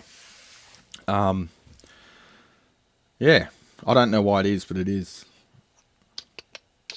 Yeah, because Lyle, we were gonna do the Lyle helps Brad shop for a watch, but I impulse bought this one. However, I have been looking at a vintage Omega 1920s skeleton watch that still works. I think it's even automatic. You heard about them, Lyle, the Omega skeletons?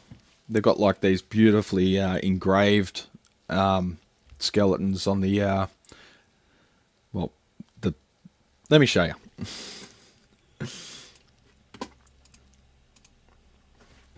Omega 20s skeleton watch. Oh, wow. Look at that. I'm not a gold person, but god damn. Oh, I can use my shortcut. So you don't have to look at the OBS stream each time. Oh, but I don't know if I'm doing it properly. Yes, I am. Look at that. So that's the mechanism, but they've hand engraved everything. Just insane.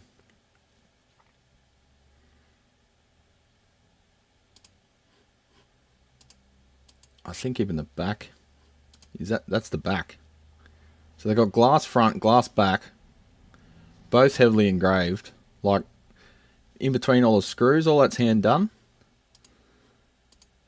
What a beautiful bit of kit. It looks remarkably steampunk. As cringy as that term is these days. But what a beautiful thing, you know. Back when shit was made just purely for the beauty of it, rather than profit driven. Crazy. Anyway. I would suggest avoiding pre-48. Pre-48 Omegas, okay. Interesting. Looks like it's covered in dried oil. It could be. Are we talking about the amp or who would you get to service it? Parts unobtainium. Yeah. Well, that's when you'd have to get like a proper watchmaker to make parts for it, to restore it, and it would be very expensive. What happened in 48 with Omegas, Lyle? Did they change factories or something? Did someone invest in them, or they got bought out, or change of hands, or...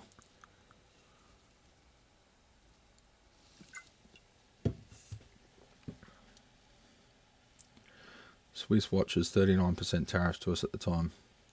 I still haven't been notified by any of my customers of any of them getting charged a tariff. So any income that they say that they've made from tariffs so far from Australia anyway, I haven't got any evidence that they've made anything from Australia yet.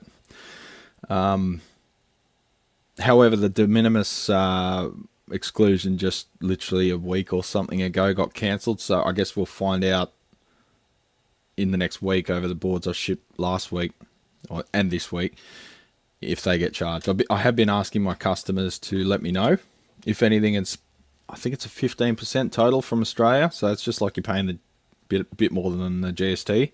So we have the GST in Australia, which is 10% tax, goods and services tax, on all purchases. There are some exclusions for various reasons, but if you buy my boards from Australia, you pay the 10%. If you buy them from fucking Germany, you don't pay that 10%. It's only payable by Australians. But now the US will pay, I think, 15% on top, so they'll be paying a bit more than Australians for the board. But yeah, I don't know. Everything's so up in the air. I had one guy almost like accusing me of ripping him off by the possibility of tariffs, which he didn't get charged anyway. I said, look, man, it's out of my control. I don't even know. We don't even know, because shit's changing on a daily basis. They're just making shit up as fucking just to distract from whatever the fucking main story is. Steam files. But they're changing shit on a daily basis to have everyone's head spinning, so then only those with insider knowledge can do insider trading, and now insider trading's legal. So I can't tell you. If you don't like it, fucking too bad. It's a you problem, not a me problem. I can't do anything about it. I can't pay it even if I wanted to. I'm not removing it from my price. I'm not giving you a discount, because if you don't get charged it, which no one has so far, well, then I'm ripping myself off, and I can't afford to sell those boards any cheaper than I already am. So fuck off. If you don't like it, don't buy it. I'm seeing tariffs on all the parts I buy, and the grocery store too, already. Fuck. The war really kickstarted a lot of technology. The Swiss were paying attention to the good bits. Okay, right. So it's war related. So they upped their quality after World War II. Right. Okay, so post 40... What year did you say? 43? Budget 1K for service. Works doesn't mean works well, yeah. Oh, Wristwatch Revival is a pretty good channel, yeah. I saw some guy with a watch restoration channel, and the reason it popped up is because I was looking at the Laowa macro lenses for the Sony, and I was thinking a nice macro lens would go good for close-ups on boards and stuff. And he had 2 of them, and it looked really good. I was thinking, oh shit, maybe I'll look into that lens. Omega were making all kinds of altimeters and timers for the RAF. Yeah, I guess they would have. That would be the logical thing that they would make.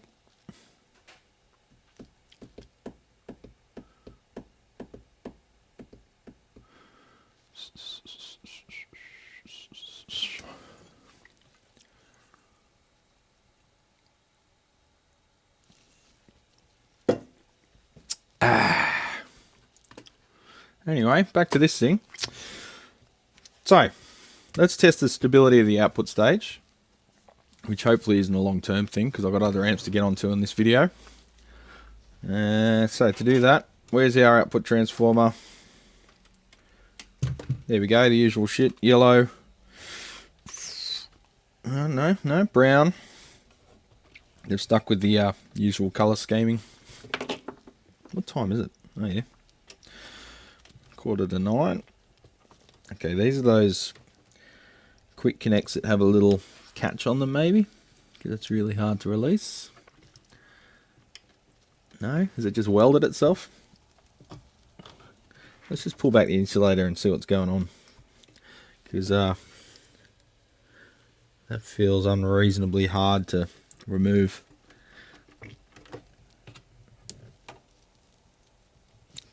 Quick connects, they call them. Nothing quick about this.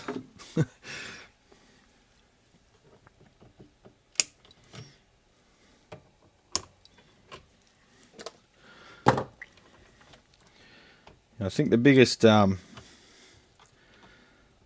the reason that, oh fuck, there we go. I've got to look more into it. But the reason that you get these cheap trinkets from China is because there's some exclusion in the shipping or the import duties where they get to call stuff gifts or whatever. Just got off work home from the grocery store. How is everyone? Good, Andy. What's happening, mate? What'd you buy for dinner? You cooking for us? Post us out some dinner. Alright, so you got red up here. You know what?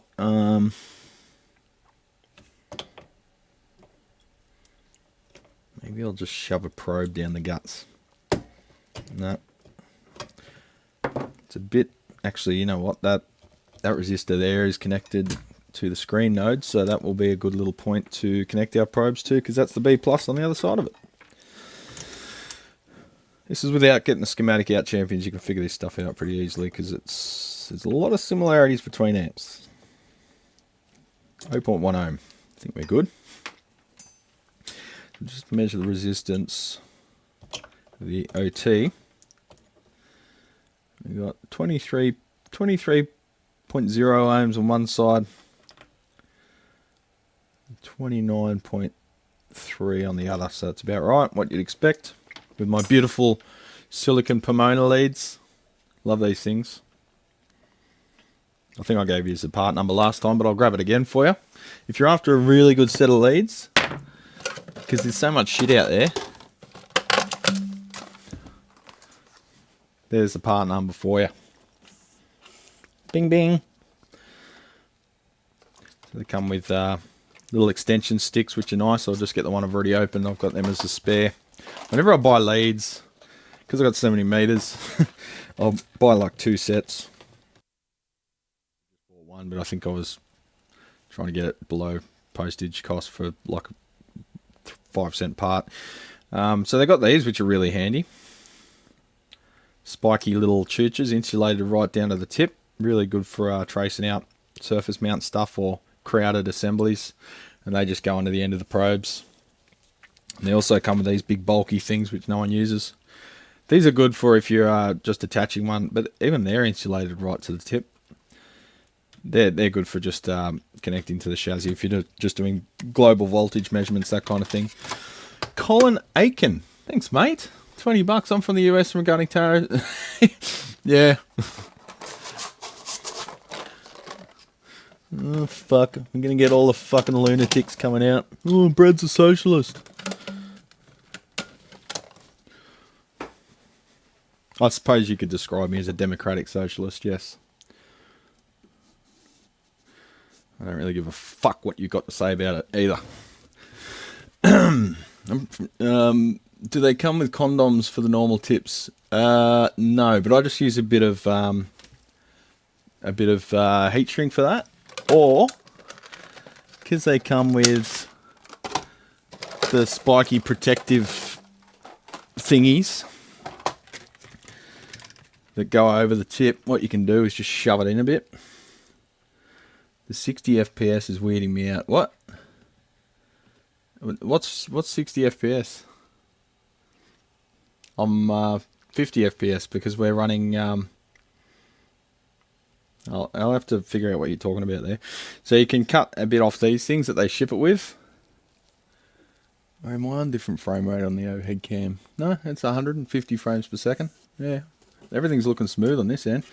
You can just cut a bit off these and shove them in. Like so. Yeah, and get through there eventually, but that's a bit bulky. So I just like a bit of heat shrink on there. Or just be careful, or just use the insulated tips if required.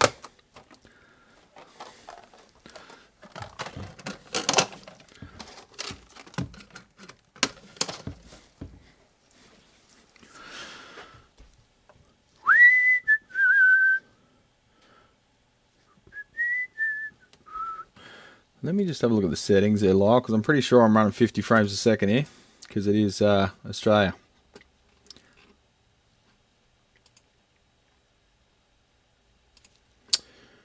50 pal, yeah. We're running 50 frames a second here, buddy. Let me just check my video sources, properties, device.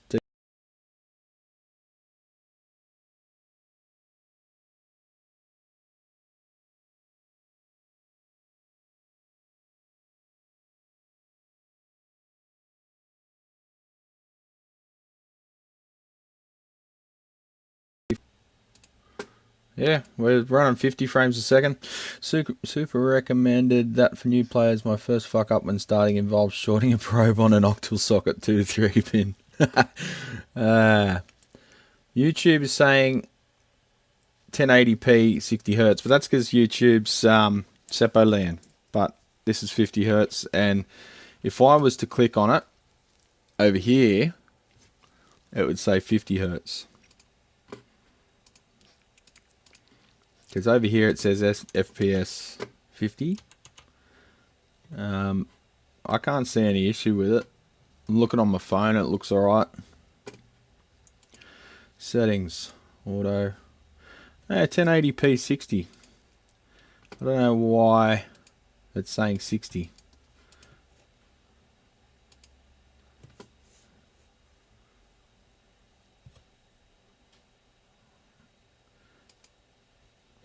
I can't change what YouTube interprets my video as, so I can't do anything about it, man. Sorry. The output.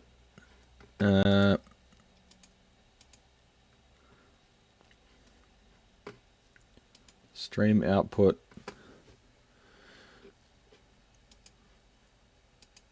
Can't change the settings while I'm streaming.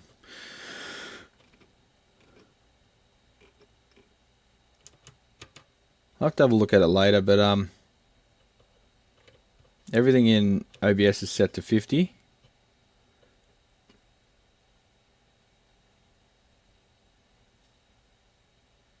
And the camera is set to 50. Everything here is 50 because we've got to sync to the mains. If I was to stream at 60 Hertz, you'd see flickering in the background.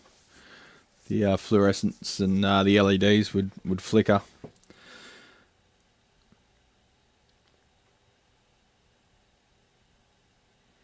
But at the moment, everything's DC powered anyway, so you wouldn't see any flickering because maybe the fluorescent, the fuck off sign, the fuck off ski. I know you're a pal. Lucky I did it on hot rod, and it kept arcing until the amp was turned off. Shit! So you destroyed a valve socket. Whoops! Whoopsie daisy. Did you have to replace the valve socket, TK? Can't remember what the dumbest thing I did was. Oh yeah, probably blowing up a I think it was like a mode 4 because I forgot. Well, I don't think it was one of the earlier repairs. I don't think I even knew at the time that it was it was like a bridged output stage. So if you ground one side of the scope, or you connect one side of the scope to one of the speaker cables, you short out your output stage and blow up your TDA, whatever the fucks they are. That was an expensive mistake.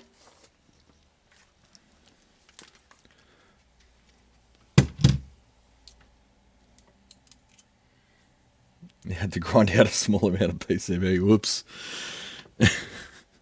And I'm assuming you told the customer because you're a good tech. Or maybe you didn't. I don't know. It's better to be honest about these things because the next tech is going to tell them if you're not.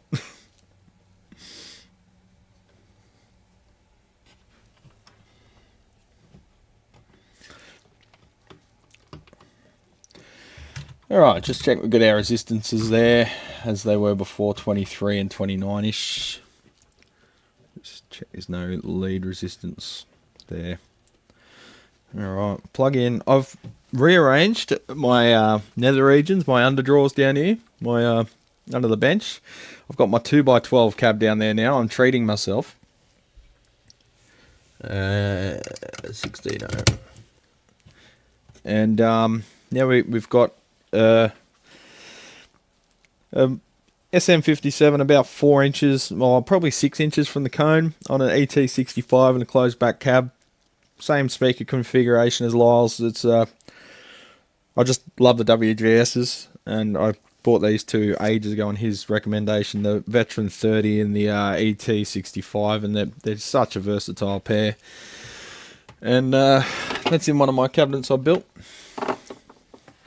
18mm birch ply, closed back, a little bit of damping in there with some Dacron, and as I said, 57 off axis, sort of aligned with where the dust cap and the cone meet, and about 6 inches back from the cone.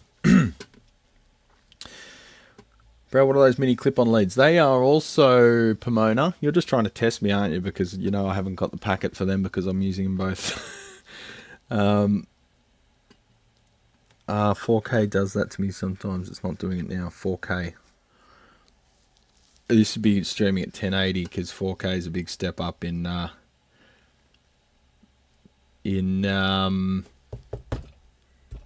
bitrate.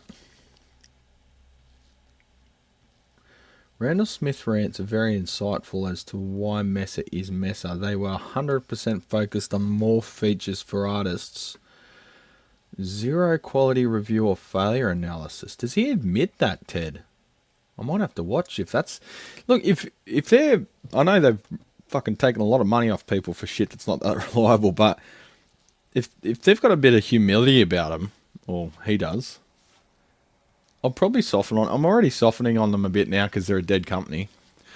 But I am seeing the new videos coming out. What am I getting the guitar for? Let's make sure it doesn't go on fire first. I'm seeing the new videos coming out about the the reissues, the Mark II C pluses with the oscillation issues that made it through all the QC and all the reviews, and now you read the comments and all the mess of fanboys like, oh yeah, they just do that. I'm like, okay, does your car just fucking stop sometimes too, and you cool with that? Like, it's not fit for purpose.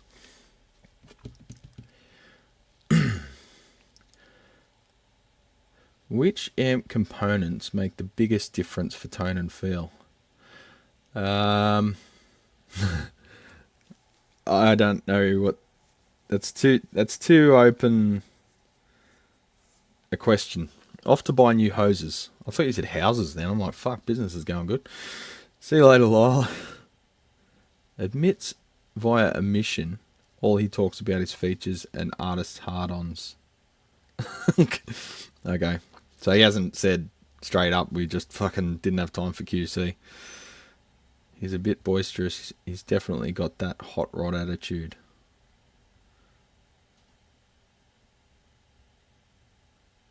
We like things that are good. Yeah, we tend to.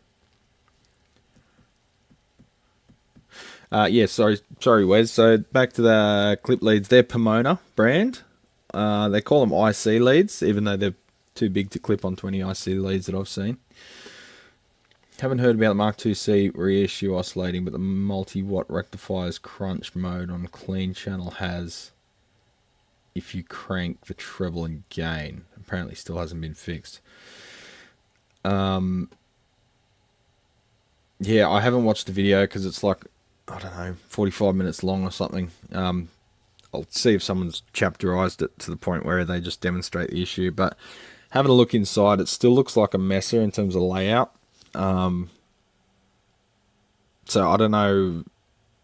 As far as I understood, Randall had no part in the reissues because he didn't want to reissue anything. He wanted to move on to the next generation, which is fair enough.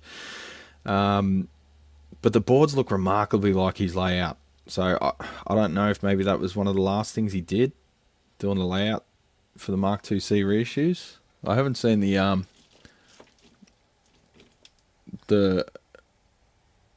triple rectifier reissue guts yet, but they were a more modern circuit board design, so they might have just directly copied the originals in that case, whereas the Mark IIs were still those weird single-sided dead bugged sort of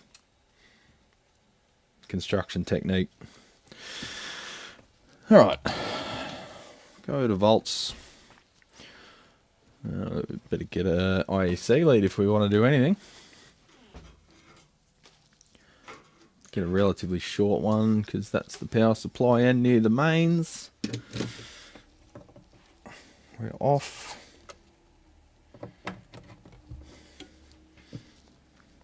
We're on. 60 watts, 50 watts and falling.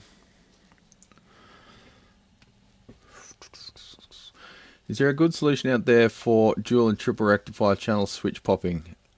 Well, no. The main reason for that, TK, is if you look at the circuit, they're switching plate voltages with no voltage reference on either side of the relay. So I guess you could put like a 10 meg from one side to the other, I think is possible, but it's not a great way of doing things. You could reduce it, but there'll always be some degree of it. But part of the reason that you've probably heard people say, oh, the first time you change channels it pops, but then you change channels again and it gets less, and then eventually it's not too bad. Hang on, Scott thinks he's being blocked. I don't think you are, man. I think just the chat's moving, and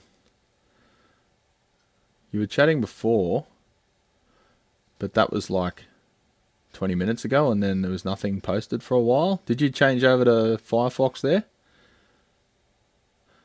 No one's blocked you, if that's what you're asking.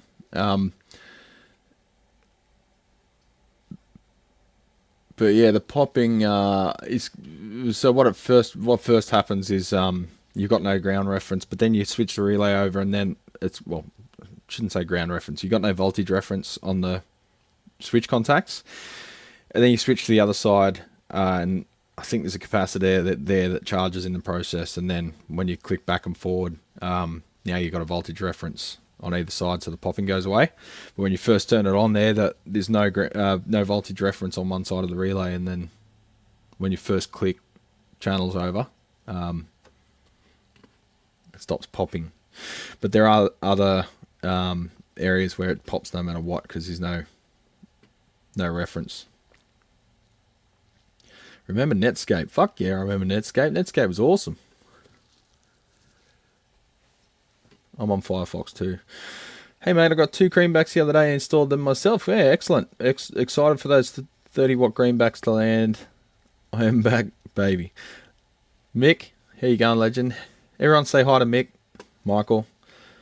Yeah, he's got his amp here. I've got to fucking get to that next. I'm trying to catch up, man. Bear with me. But yeah, those speakers are on their way. I better chase that up, actually. They're taking a bit longer than expected to ship. Well, to get here, I should say. Pretty sure they've shipped. I fucking hope they've shipped, because I ordered them like 2 weeks ago. Why do you dislike glued frets, Brad? Well, have a think about that, Scotty, and ask me again. Because they fall off, mate. They fall off.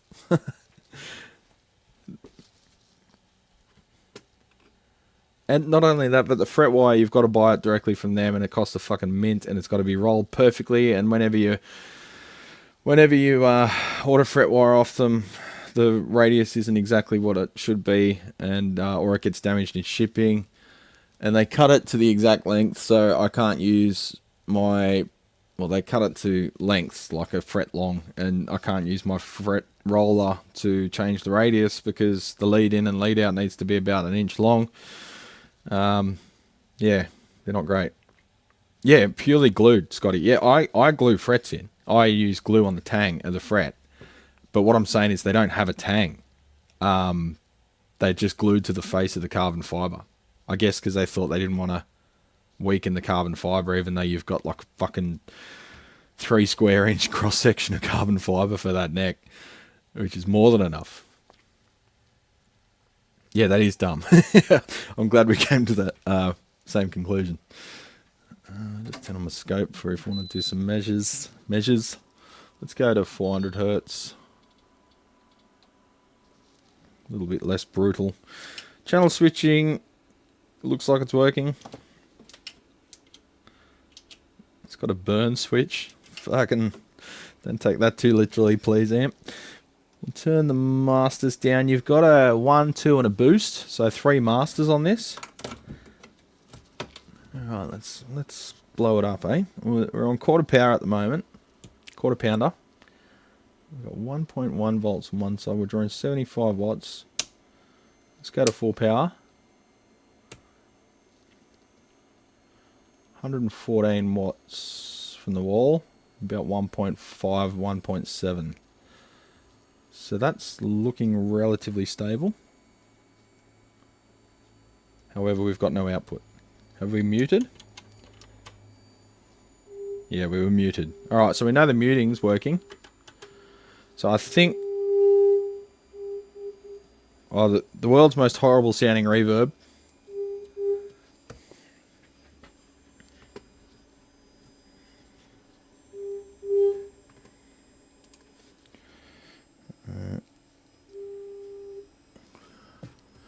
Just keep an eye on those meters for a minute, because we've got the untrustworthy tube amp doctors installed.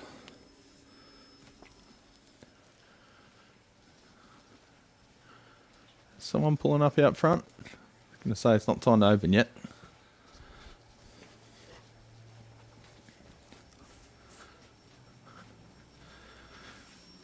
Alright, so we're sitting pretty. Relatively low noise. There is a bit of hiss and hum there. With everything turned down, that sort of shouldn't be the case in my opinion. But we are under the lighting, so... Just keep an eye on that for a sec. We're going up to 1.7 on one side.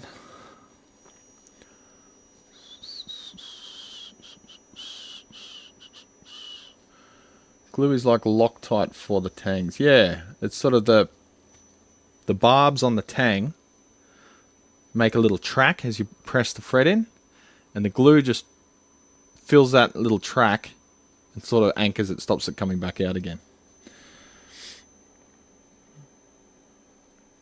Are you sure it isn't hollow, Brad?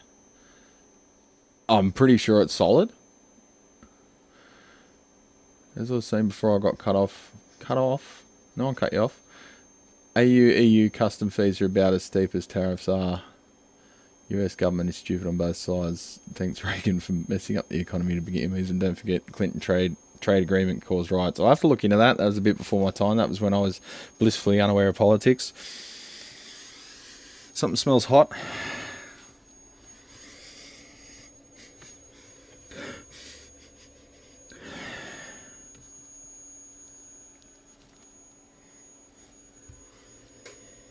I think it's just the valves.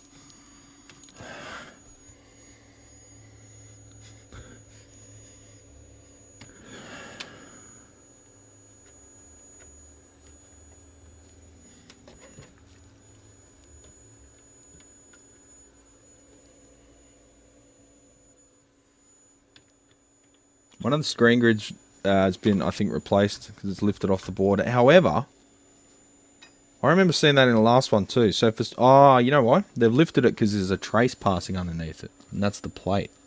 It's actually smart. Let's see how much voltage is dropping on those screens. 0.65. 1. 0.7. 0.4. So we've got massive different screen currents from valve to valve. And I think that's the main reason these fucking things fail. Because the screens are inconsistent. So we're looking at the drop. Let's just put that in standby. Let's just check the resistance of each of these resistors and make sure we're not getting bum measurements because of variations. But I think that's why these tube amp doctors always fail, because the screen grids fail and over dissipate. So if your screen grid's got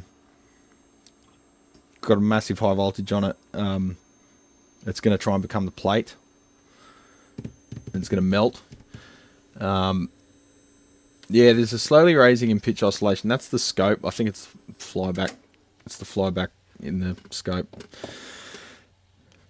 Sorry about that. Normally the noise suppression kicks in and that goes away, but I've got it turned off. Let's put it back on, huh? So yeah, that was giving you a bum steer. It was a triple rack, but it's gone now. A guy wanted to sell it and not spend any money. Yeah, well, that's the jobs you don't take in. Apparently 5150 designer James Brown did design the new ones. Okay, yeah, but he probably designed the schematic. But again, he was known for figuring out ways to make it cheaper, but still work. Okay, Brad, I think I found a missus right. Let's have a look, Wes.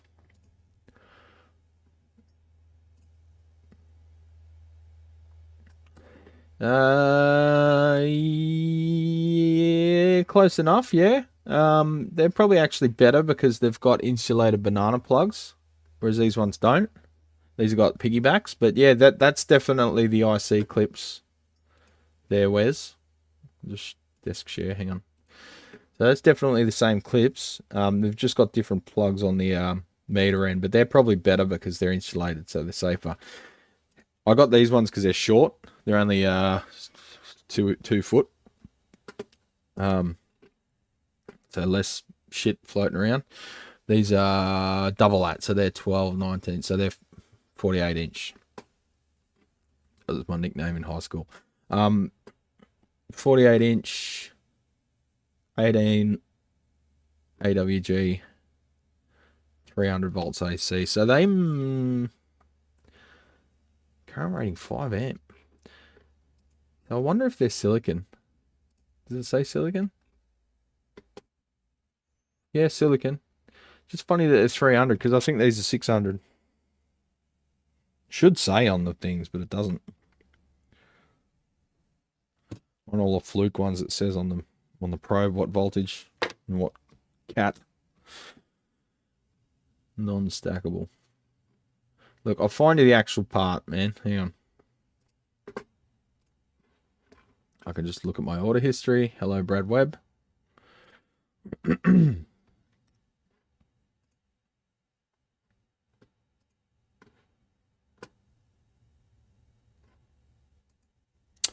Come on, internet. You can do it. Wasn't you? Oh, it was a Firefox. Right, gotcha. Gotcha, Scotty. Right. Pomona? No, that's when I ordered a shit ton of left-handed pots.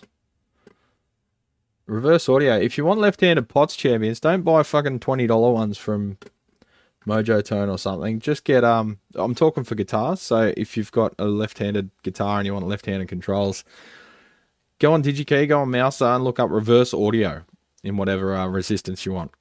That's a left-handed pot, and they're the same price as the normal ones.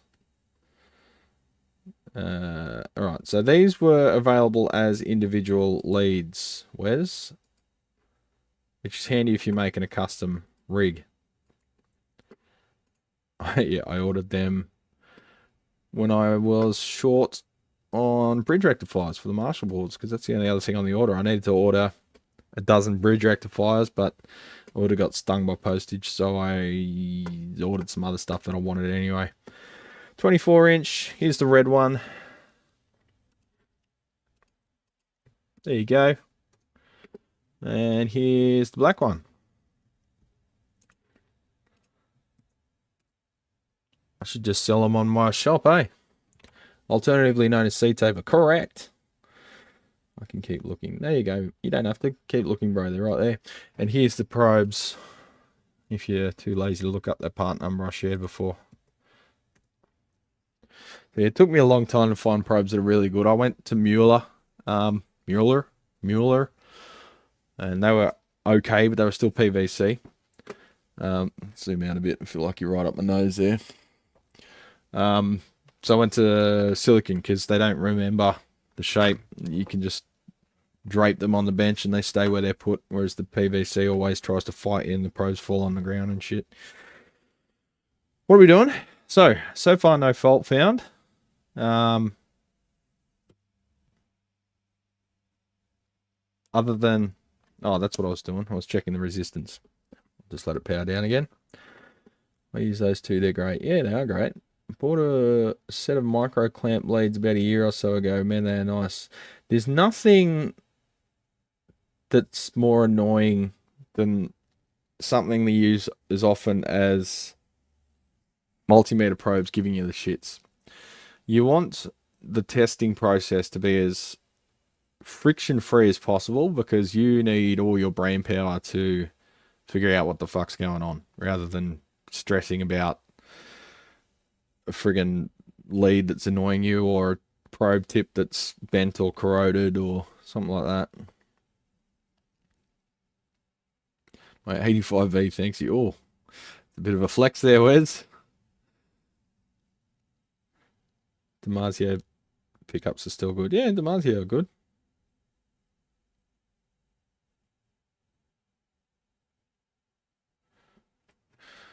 Let's just check the resistance of all those screen grid resistors. 2 watt, 470 ohm, 465.2 ohm, 466.7, 464.5, and 465.7. So they're all within tolerance. Let's have a listen. Now we can crank it up full power because I've got my 2x12 cab down there, 130 watt capability. Let's play some Green Day with a single coil pickup. That's a bit wrong, isn't it? But the baby shit Strat needs a restring setup. I'll do that today because I keep putting it off. On.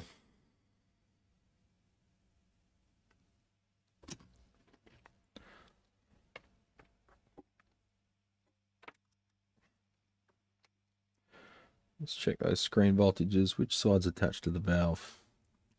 Whatever side's lower lower voltage. 21, 423, 422, 423, 422.6, 422.9. Just check those drops again. So we've got 0.64 volt drop on V1. V1? Weird numbering.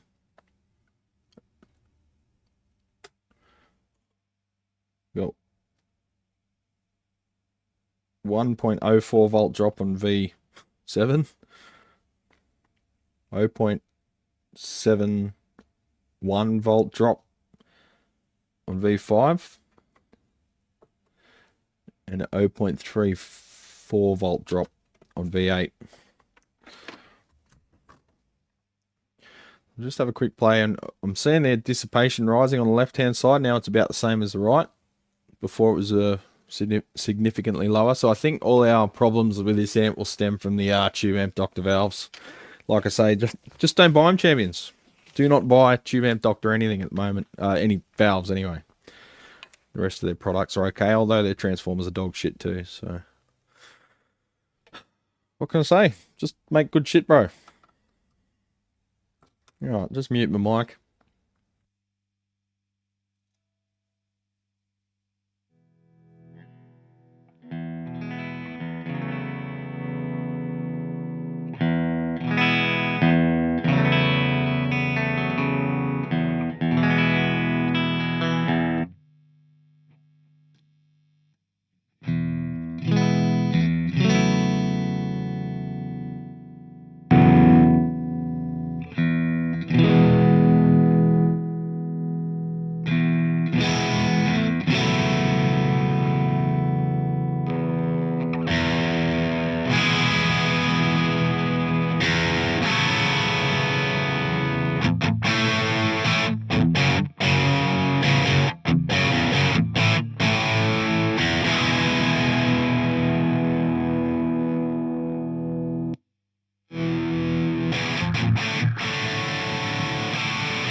All right, so I think we're seeing the early stages of runaway on the left-hand side. It's up to almost 2 volts, whereas before it was 1.6.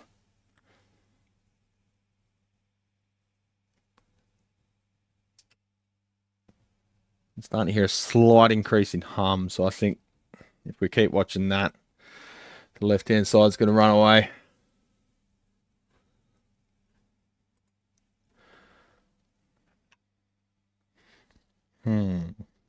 What I might do is move the amp forward a bit, get the meters in view.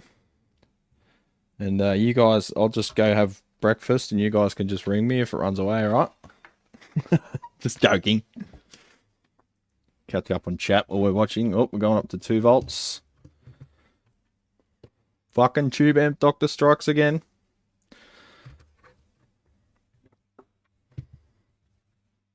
Go away, lead.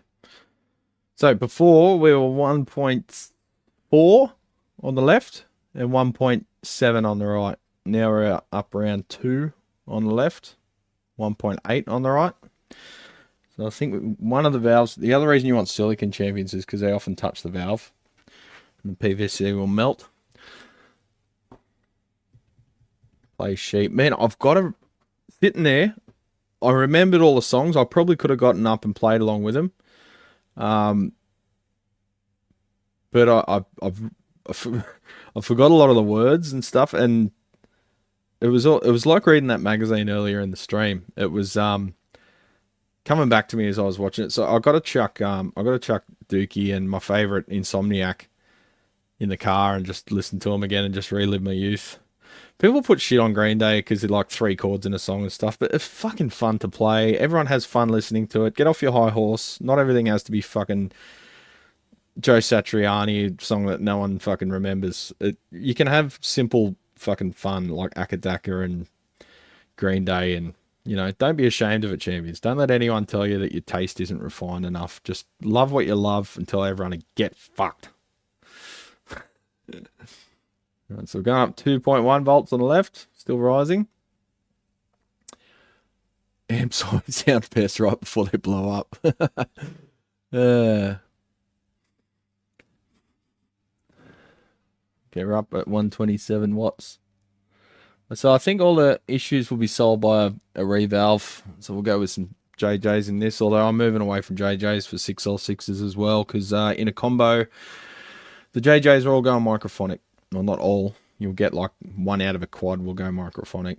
They're just rattly pieces of shit. Great, fine in a head, so in this situation it's okay because you got a head, but in a Fender Twin or something, no es bueno. So you're watching it in real time, champions. You can profit from the information I provide you by not buying tube amp doctors and not dealing with their non-existent returns program. I have an unfounded theory that TADs are actually okay, but they handle them badly at WES before they go out. No, because overseas experience is exactly the same TK, and I ordered them directly from Tube Amp Doctor. So WES has less than no returns policy. Well, you know, you've got to go through hell and high water to get them to return anything without accusing you of being an asshole or not knowing what you're doing or something. The little owner fuckwit there actually like personally attacks you and your capabilities if you try and get a return. So he's a fuckwit. So yeah, my mates in Europe have dumped them, TK. My mates in the US have dumped them. Everyone's dumped them. It's just the consumer that they're still preying on at the moment because all the manufacturers and repair guys have stopped using them. It's a shame, but it is what it is. And I reckon the reason that they probably can't sell them anymore because everyone's consumer-wise, everyone knows that they're shit now. So I think that's probably why they're ending up in EVH's cheapest line of amps, because they're the only fucking people that'll buy them now. Because the average guitarist doesn't know that they're shit, doesn't even know what's in there. I'm a metalhead, but I love Bad Brains. Fuck yeah. Fear. Fuck yeah. Dead Kennedys. Fuck yeah. Sex Pistols. Yeah. I was never a Sex Pistols fan. I could see it was just a marketing thing. And look at Johnny Rotten and all the shit he's spouting these days. He's not fucking punk. He never was. It's just a fucking ego-driven cock for brains. Misfits. Fuck yeah. Poison Idea. Oof. One of the best. Scotty, you got good taste, my friend. We're up to 2.3 volts. So when did Fender buy EVH? I don't know. Did they buy them or did they start them? I don't even know. Phase inverter. I slammed with Jerry A. Phase inverter. Sorry, I'm in amp mode. Poison Idea. I slammed with Jerry A at a DK show. Fuck yeah, Ted. I didn't know you guys were such legends. I thought you were just amp losers like me. Where the Fender's private equity ghouls. Yeah, that's right, Wes. Starting to get more hum. You hearing that?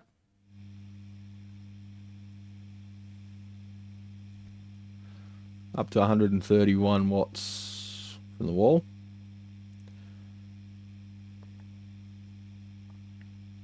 the Vandals. The Vandals I saw live, and it was one of the most hilarious gigs I ever saw. I was like 17, and we were at DY at Vans Warped Tour in Sydney. And there was a big storm, but it missed the venue because it was summer, and we'd always get massive storms in summer. It missed the venue, so we got a little bit of rain, but you could see this massive storm go past, and it fucked up the power a bit. And the power kept cutting in and out for the PA system. For, I think it was Pennywise on NoFX. And every time the power cut out, the crowd went fucking mental. Like, hey! Like people fucking moshing and crowd surfing harder when the sound went out than when the band was playing. 2.4 volts. More hum. So about, I don't know, 2 sets later, the Vandals come on and they're like, hey, I just realized you guys go more crazy when the power cuts out than when it's good. So like they would play and then they'd pretend the power cut out and stop, and then the whole crowd went, hey!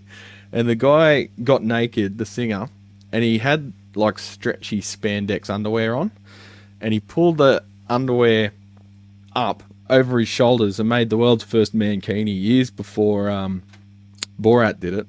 2.45, and his dick and balls hung out the side of the underwear, and he was doing the helicopter and swinging his balls around on the stage, and this is broad daylight in the middle of the day. Oh, they were mental. I'd never seen, as a 17-year-old, I'd never seen anything that fucked up, and he was jumping in the crowd, and his balls and dick were flopping on people's heads, and oh, it was so punk rock, man. It was fucking... And this is before smartphones, and I fucking know why. Insane. So then I bought one of their albums and was massively disappointed. Because it had some really cringy lyrics. 2.5 volts. But it was, you know, some of the songs were great. And you could just tell they were proper nutcases. But that was one of the most insane shows I've ever seen. Still love hardcore too. SOD and MOD in particular. Fuck yeah. Also Cro-Mags. There was a documentary just released on the Cro-Mags. Been meaning to watch. Sounds like a good old wholesome family show, yeah. It was one of the best days of my life at that gig. And we went there to see, I think, it might have been the day I turned 18, because we had my 18th birthday party at home, and that was on like a Friday or Saturday, and then the gig was like a Sunday or a Saturday. It was the next day anyway, so we made it late to the gig because we drank all night. And Mighty Mighty Boss Tones were one of my favourite bands, and they were playing at like 4 p.m. So we're like, oh, we've got to get there for the Mighty Mighty Boss Tones, right? We're running late. We're fucking driving 1,000,000 miles an hour to get there. I think it was a different time, actually, because that time we saw the Vandals, we took the train and the bus in, because I remember being under 18 and still scamming beers. I think, yeah. But yeah, that was another time. I think it was something at DY. I'm pretty sure it was Vans Warped as well. 2.6 volts. Anyway, we finally got to the gig, and turned out Mighty Mighty Boss Tones played at like 11 a.m. because they had to get a plane back early because of some family emergency, and then that ended up being the precipitation of them disbanding and breaking up for a while at least. So we missed them, and they also broke up. But yeah, anyway. EVH was started as a partnership where Fender owns the company, but EVH brand, marks, logo, IP, etc. are owned by the Van Halen estate and licensed to Fender. Right. Okay, so EVH was started as a partnership. Yeah, okay, so it was always owned by Fender in that case. It was never a independent entity. Is that what you're saying? Testing 1, 2.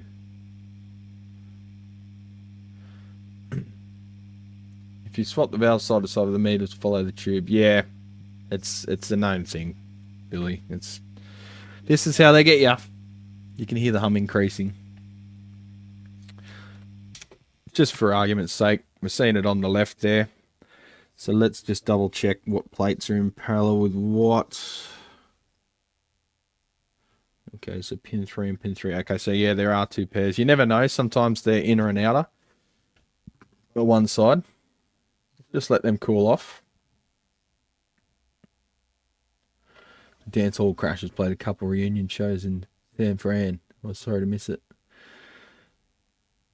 No Melvins, then no Nirvana. Yeah, pretty much. Melvins are amazing. I sometimes I don't get into a band yet, and it seems disrespectful and dumb, but I don't get into a band yet because I'm not ready. So I was like that with, you know, like Hendrix, any band that's like got a massive reputation.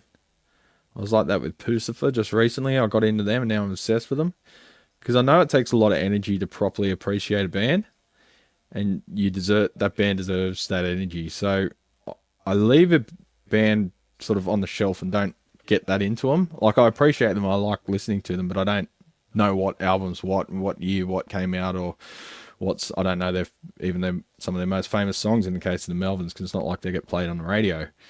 But then I'll finally decide one day that it's time, and then I'll just listen to nothing but them for like a week and train myself up. Like, once I'm ready to give them the respect they deserve, that's when I dive fully in. Not a Frank Zappa fan, man. It sounds like dumb circus music to me. I've never been a fan of Frank Zappa. I've tried a few times, but it was just too much effort to pretend that I liked it. It's a bit like the early Mr. Bungle stuff. It's just dumb circus shit. I don't know. It's just tweaks me the wrong way. I was like that a bit with Primus though, but Primus had enough of an edge and quirkiness, but in a dirty way. It wasn't like dumb circus shit, which a lot of Frank Zappa stuff sounds like to me. Don't care for the Grateful Dead. Yeah, Grateful Dead was boring as batshit to me. These other bands, I think, that's really hot still, do the jam thing just as good, better, more interesting. This is just my opinion, however. Alan Holdsworth, I don't know anything about, really. I know he's like a virtuoso guitarist, but I don't know fuck all about him. I don't know where he's from. He's just one of those guys that was in all the guitar mags, and everyone told me that I should like, so being a bit of a contrarian, of course I didn't like it. Same for me on Zappa. Very limited doses is all I can take. Too experimental. He's experimental, and then there's like dumb circus shit, and to me, Zappa's dumb circus shit. But I'm sure if Gooden was here, he'd be on my case about that one. Oh man, those clamps are really tight.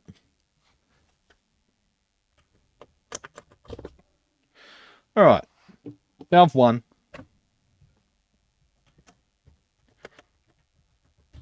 Valve 7. One sounds pretty rattly too. Valve 1, valve 7. Okay. It's hard to tell. They both look like they've gotten hot. With the failure rate being around 50% on these valves, it could be more than one too. Fuck. Jesus Christ. These clamps, fuck me. They nearly need to unscrew them and take them out with the valve.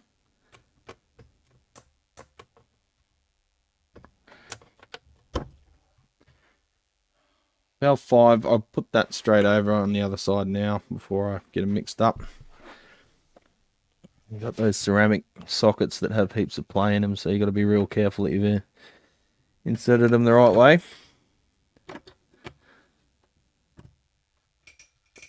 Jesus, I've never seen those clamps that thick. The metal's too thick. They're not Beltons either. They don't have the brand on them.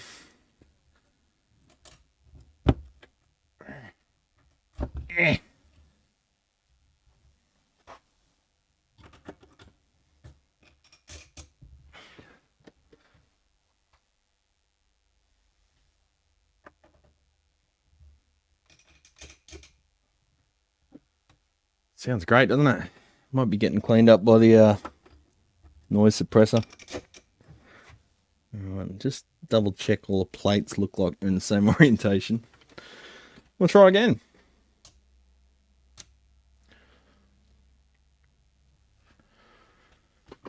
And then it's time to fuck off and get to work, champions.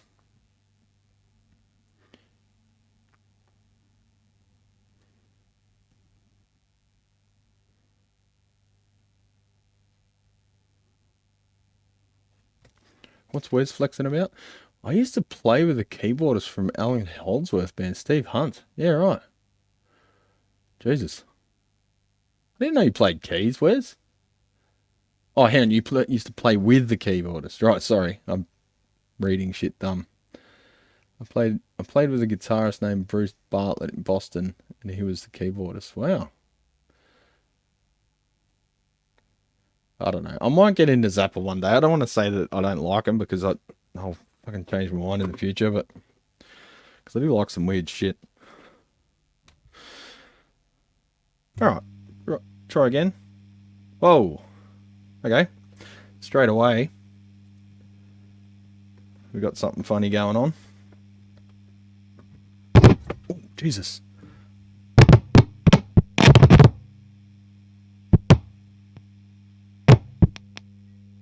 $7 volts.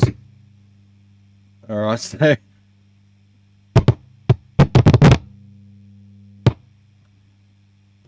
all right, so valve socket.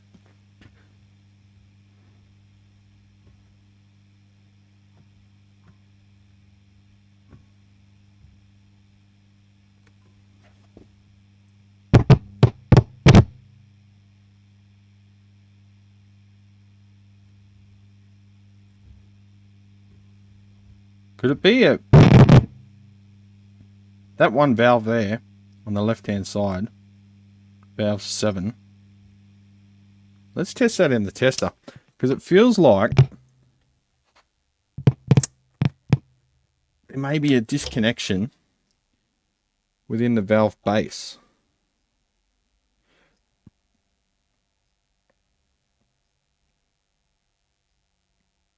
It went up to 7 volts there.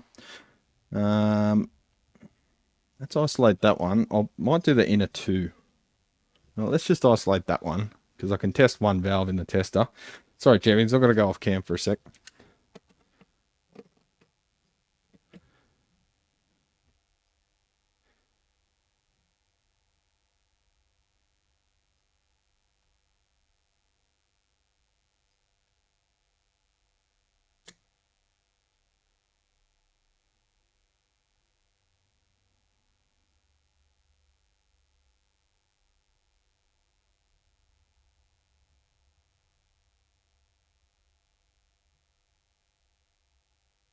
We might have a bad valve base.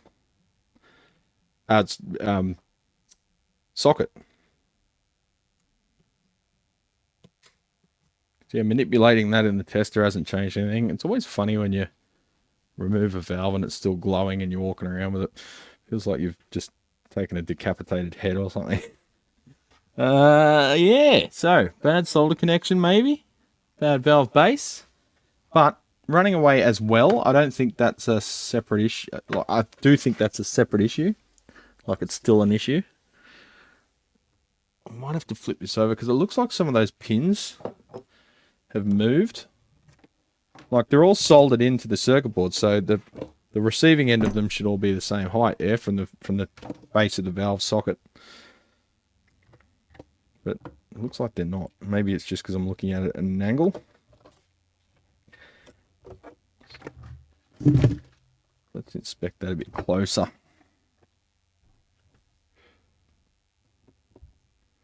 Oh yeah, definitely the world's shittest sockets.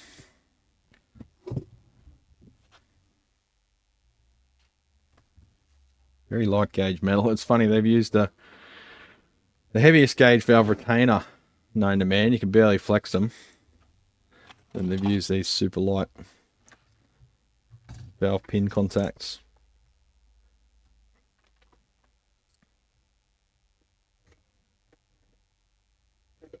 Oh, hang on, I'm going the wrong way. So we've still got Fuck all volts.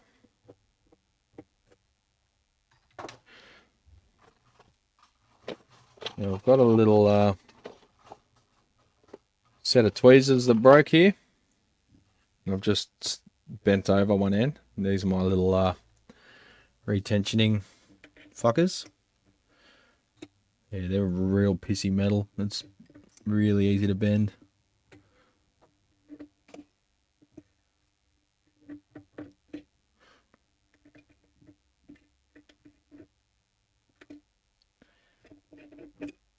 So anyway, I think I'll bend them back.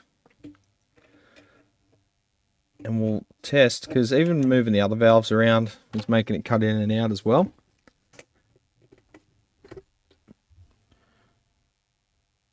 So it may be a cracked solder joint on something. But jumping to 7 volts drop, it's pretty much completely lost grid conduction there, I think.